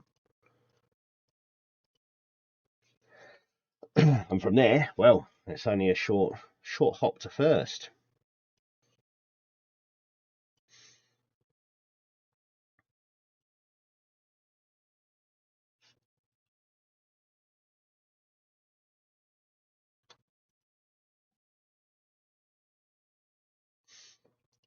Oh, that's the one, isn't it? It's when they go to another team on loan. It feels like a betrayal.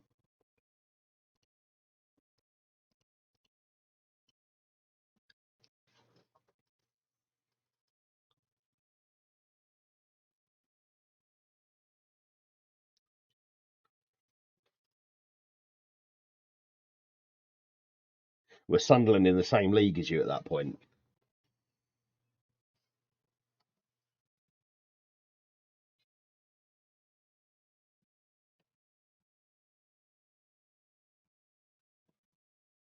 Yeah. You do. You feel cheated on. You think, how can you look at another club when we're right here? We've had all this good time together, and you just cast us aside.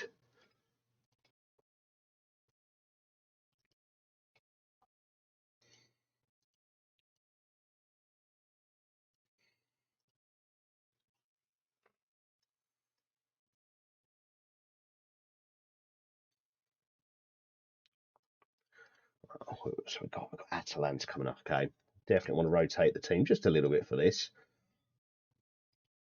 I'm tired. Okay, Shackleton need to start them.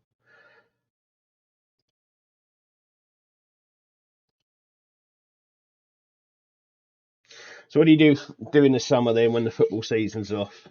Are you like me? Do you just switch over to cricket, or maybe you go and work on your golf game or something?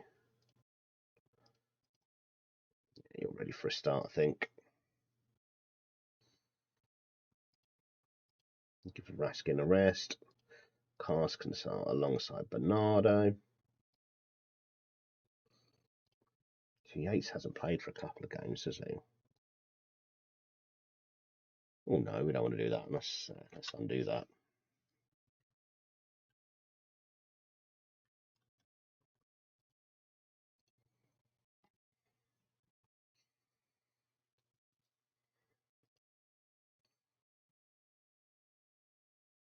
Got to earn that money. No, that's fair enough. What do you do for work?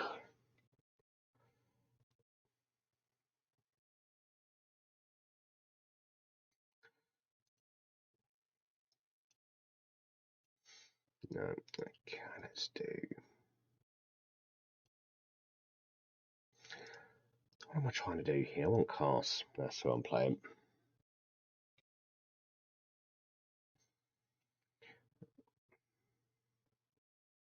See which? Yeah, perfect. You're left-footed, and you left-footed as well. Yeah, that's. No, we do want you to start a game. I'll just put Sarmiento out there instead. You're right-footed, aren't you? Yep. Hotel bar. Why do I get a feeling you've seen stuff? I bet you've got stories. I think everyone I know who works behind a bar anywhere has stories, but I reckon behind a hotel bar you've seen stuff.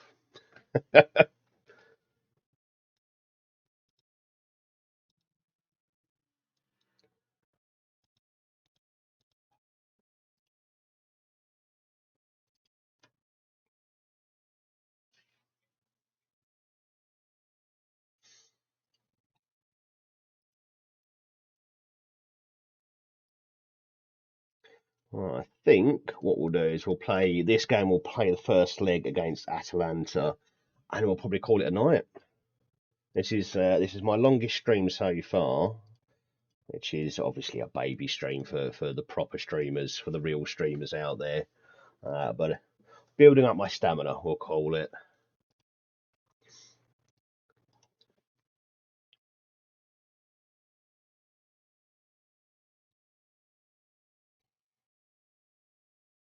Well, Blood Bomb, I do hope to see you back in the stream so you can start telling some of those stories.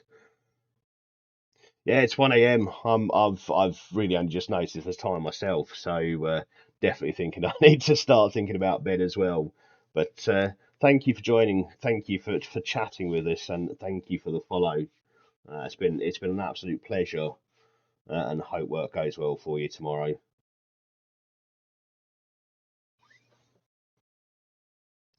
And that's a nice early goal. We like early goals here. It means I don't have to pay attention to the game anymore.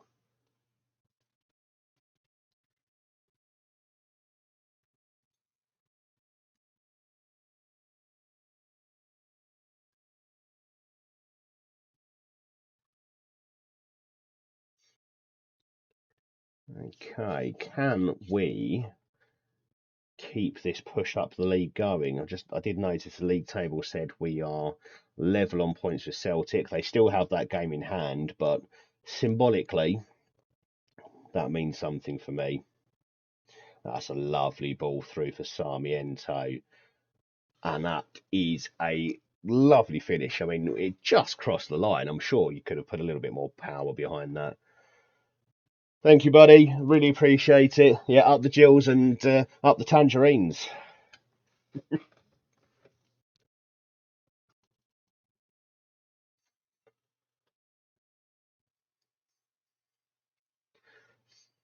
Well, 2-0 lead there gets us level on points for Celtic. I mean, that goal difference that's an extra point in itself, isn't it?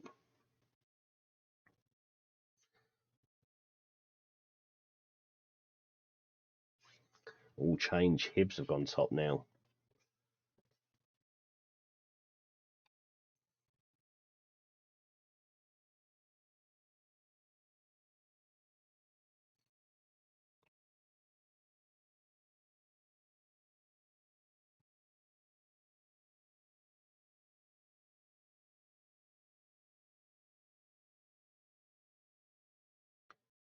That is a good half. Right, let's see what we can do here. Can we go and rack up a score? I mean, St Mirren, they're not an awful team, but I feel like we should be able to put this game to bed fairly quickly with a third, or we.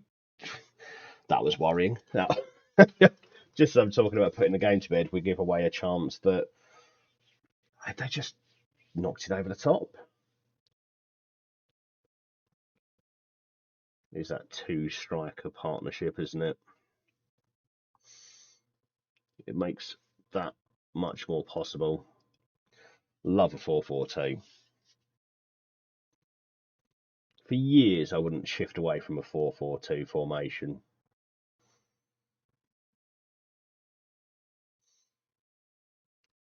And even I think it was a diamond would be my second formation. But now look at me, 4-3-3, expansive tiki-taka football.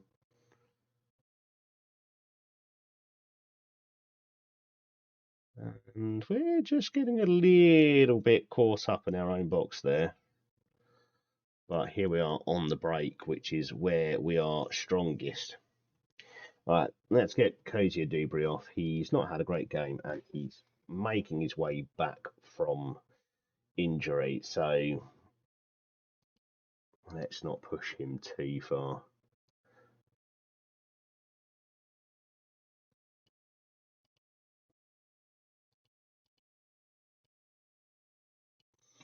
And Raskin can come on for a few minutes here.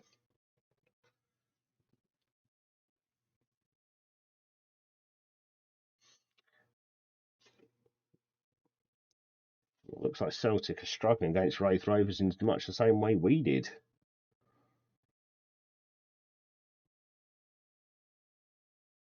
Them dropping points can only be good for us.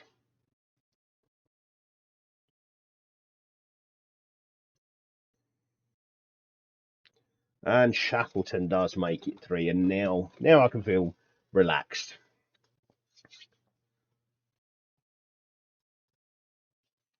This is more the kind of domination I was hoping to see.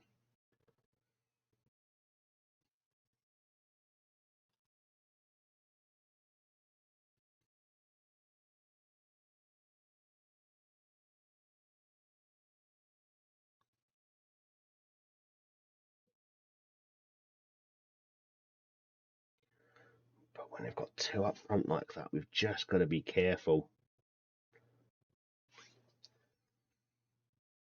I do have a 5-3-2 as the second formation, but I don't feel like I should be changing to suit St Mirren. I think it should be the other way round. Okay, let's just get some tired legs off the pitch. Yilmaz has done well to get through as much time as he has. Okay, and let's freshen up the defence, and hopefully that will stop those breaks from causing us too much trouble.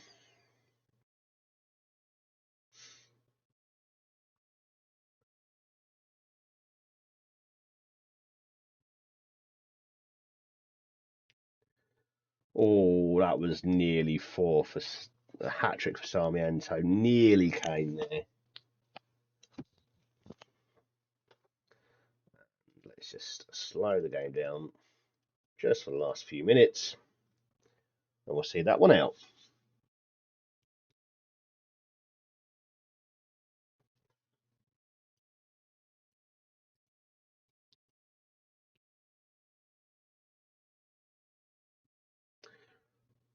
Okay, well, we've not moved in the table, but we are very, very close. Celtic did drop points in the end, so despite the game in hand, they can only get 3 points away from us now. They are very much in touching distance, and we have at least one more game against them this season when we get into the championship phase of the season.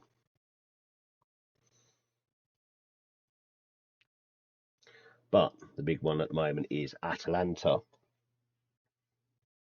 That's the one we're targeting. I think similar to the Sporting tie, I'm not going in with a huge amount of expectation, little bit of hope, but Atalanta I think are going to present an even tougher challenge than Sporting did. They were only 8th in Serie A when we looked a few days ago, so they could be a little bit vulnerable.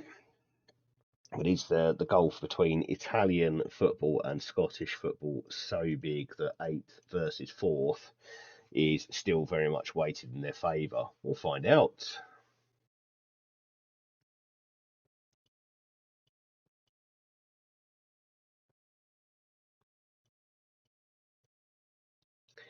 Quadwo Bar has returned from injury. Now, this isn't someone I've actually played so far, as he's been injured the entire time I've been at the club. It doesn't look like he's had much joy playing for Rangers. Got 4 subs appearances a few seasons ago, but otherwise has been sent out on loan.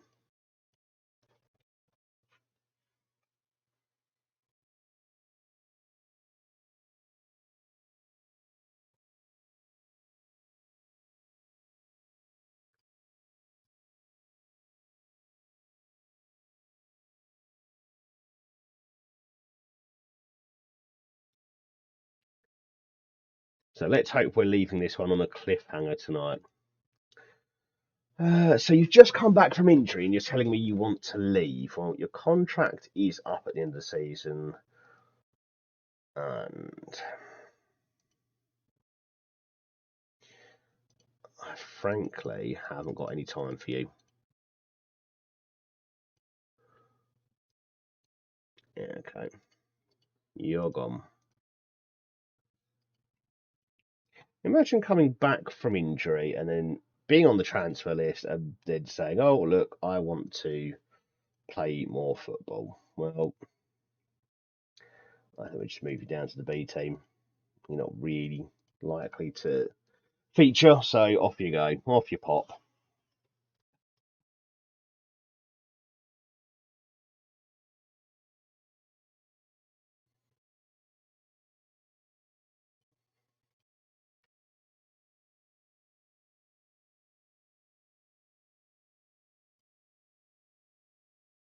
Do it. So, interestingly, the fans and pundits still have us just about favourites for this one. I mean, that's more home advantage than anything to do with the closeness of the two teams, but it means that I shouldn't potentially be too worried about being absolutely slapped at home.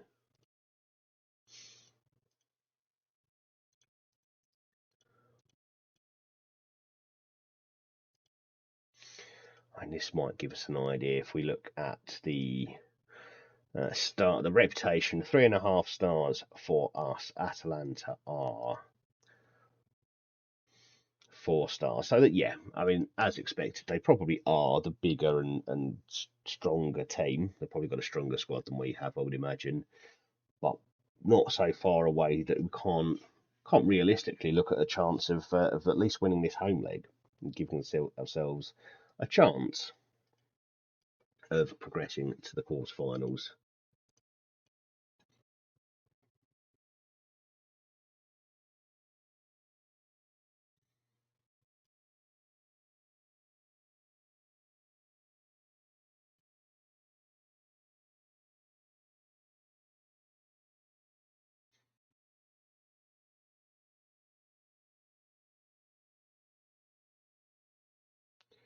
Mickelson gets Young Player of the Year.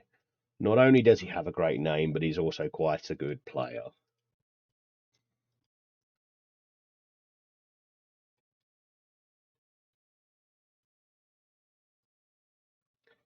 Now, none of you are really going to deserve new contracts. And what have we got? Now we can wait until later in the season before we start looking at those. Board performance review C. Okay, yeah. I suppose that's probably fair.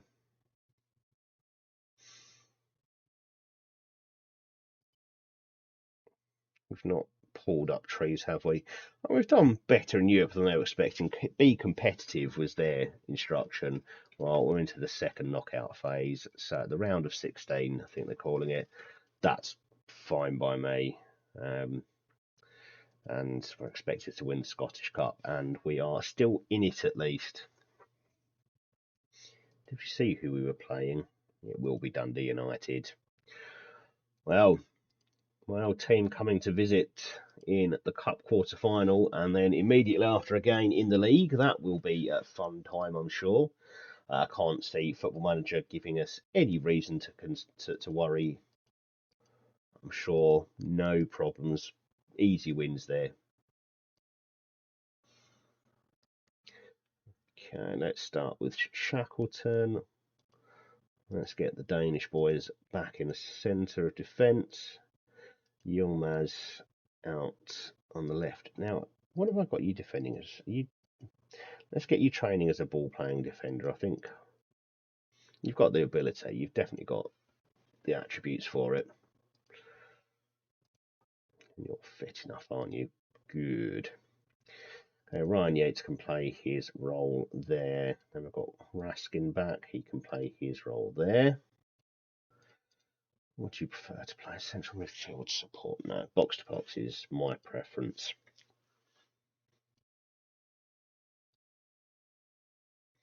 No, you're still my best striking option, so you're going to have to play as a striker.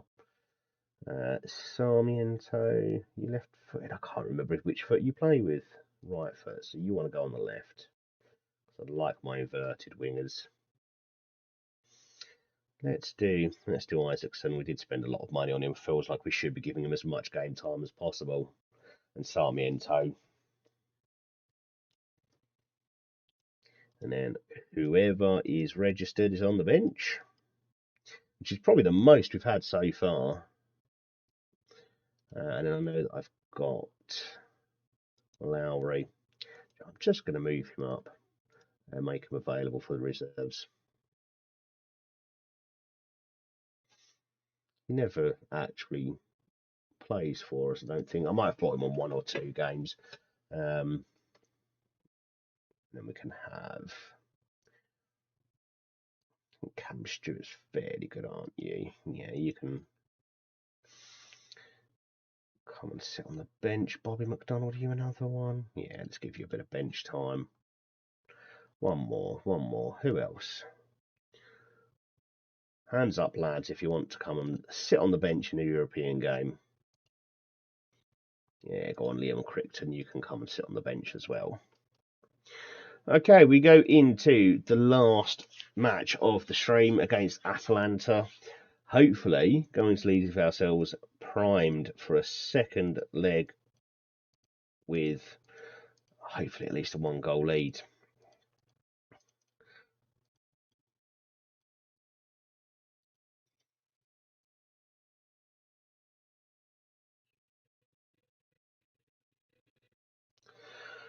Let's see how we go.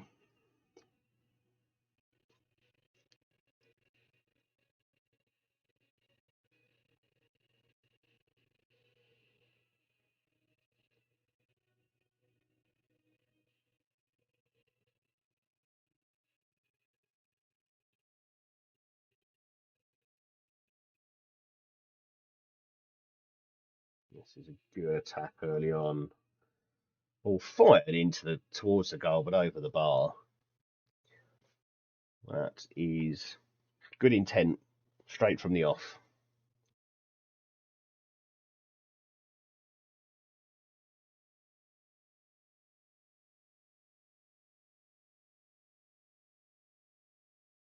Good football there. A bit of a wasteful ball forward.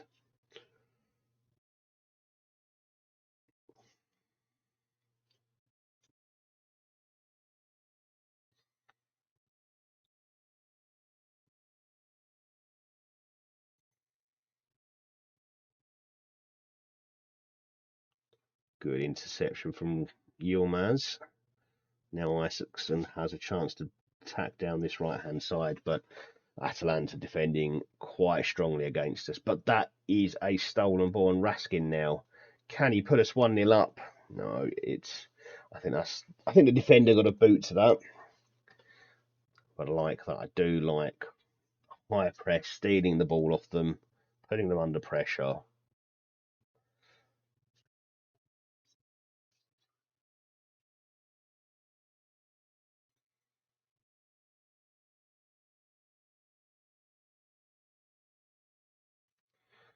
Okay, 0-0 at half time. Atalanta haven't really shown a great deal in this game. We've not managed to break them down either. But it does feel like we're in with a chance in this tie, as long as we can keep it as solid as we have and maybe sneak a goal. That's a lovely ball for Sarmiento. Bernardo now. Sarmiento. Oh, we're going to have to take advantage of one of these soon.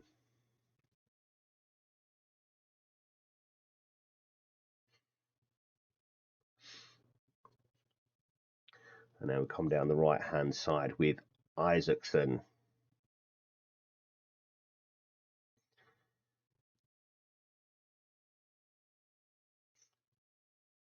We're happy to go back where we need to. Rebuild again, but as you can see, Atalanta are very well disciplined. Quite happy to sit up off of us here. We do work the space down the right with Shackleton. And that is a stonewall penalty. Can Colombo keep his goal scoring form going with a goal here from the penalty spot? Yes, he can. The goalkeeper does go the right way, and that looks close, but he does score enough. And that's 28 goals so far this season, and he's really started to come alive for me since I've joined. Okay, let's look to freshen up the team, shall we? Yilmaz looks exhausted, but he's had a good game. Mikkelsen, perhaps the occasion's a little bit too big for him. He's not quite had the game that I was hoping.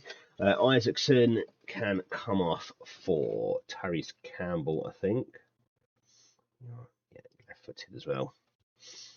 And I think Raskin with that yellow card is a risk, so let's get him off. You keep this box to box and hope that you're able to do a job for us there.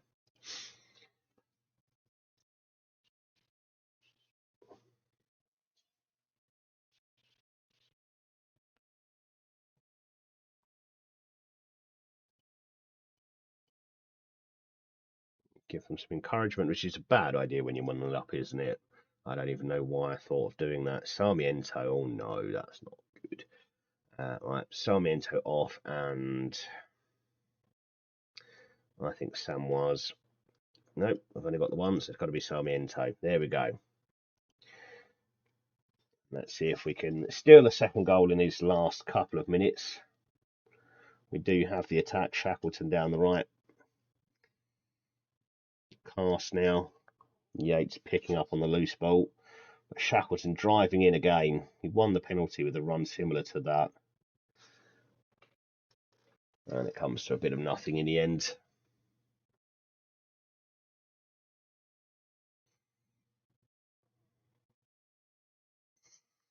Oh, that's a good ball. Oh, goalkeeper done really well there to get out there first. Risky. That gave me a bit of worry, but he's done pretty well. And highlight still running with us taking the ball forward. Barrow, Colombo. Oh, that's a screamer. Oh, referee, are you sure he was offside? Surely you can allow that, even if he was. Well, I'm not convinced by that. That looks very tight. 5 minutes of injury time here.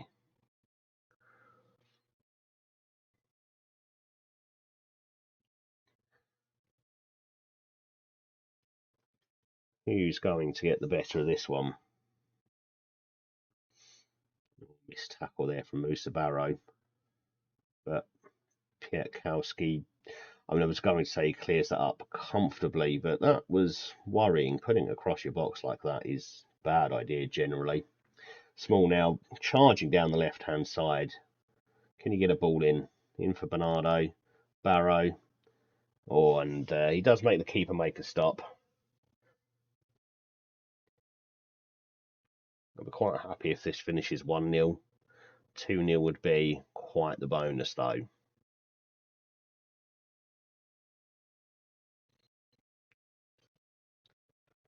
Well, we absolutely dominated that game in the end.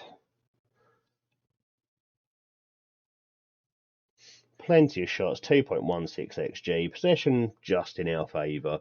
Atalanta seemed quite happy to stand off us whenever we had the ball. And I mean, it probably did a job. We only got through them once. But that is advantage us going into the second leg. Just, I would say.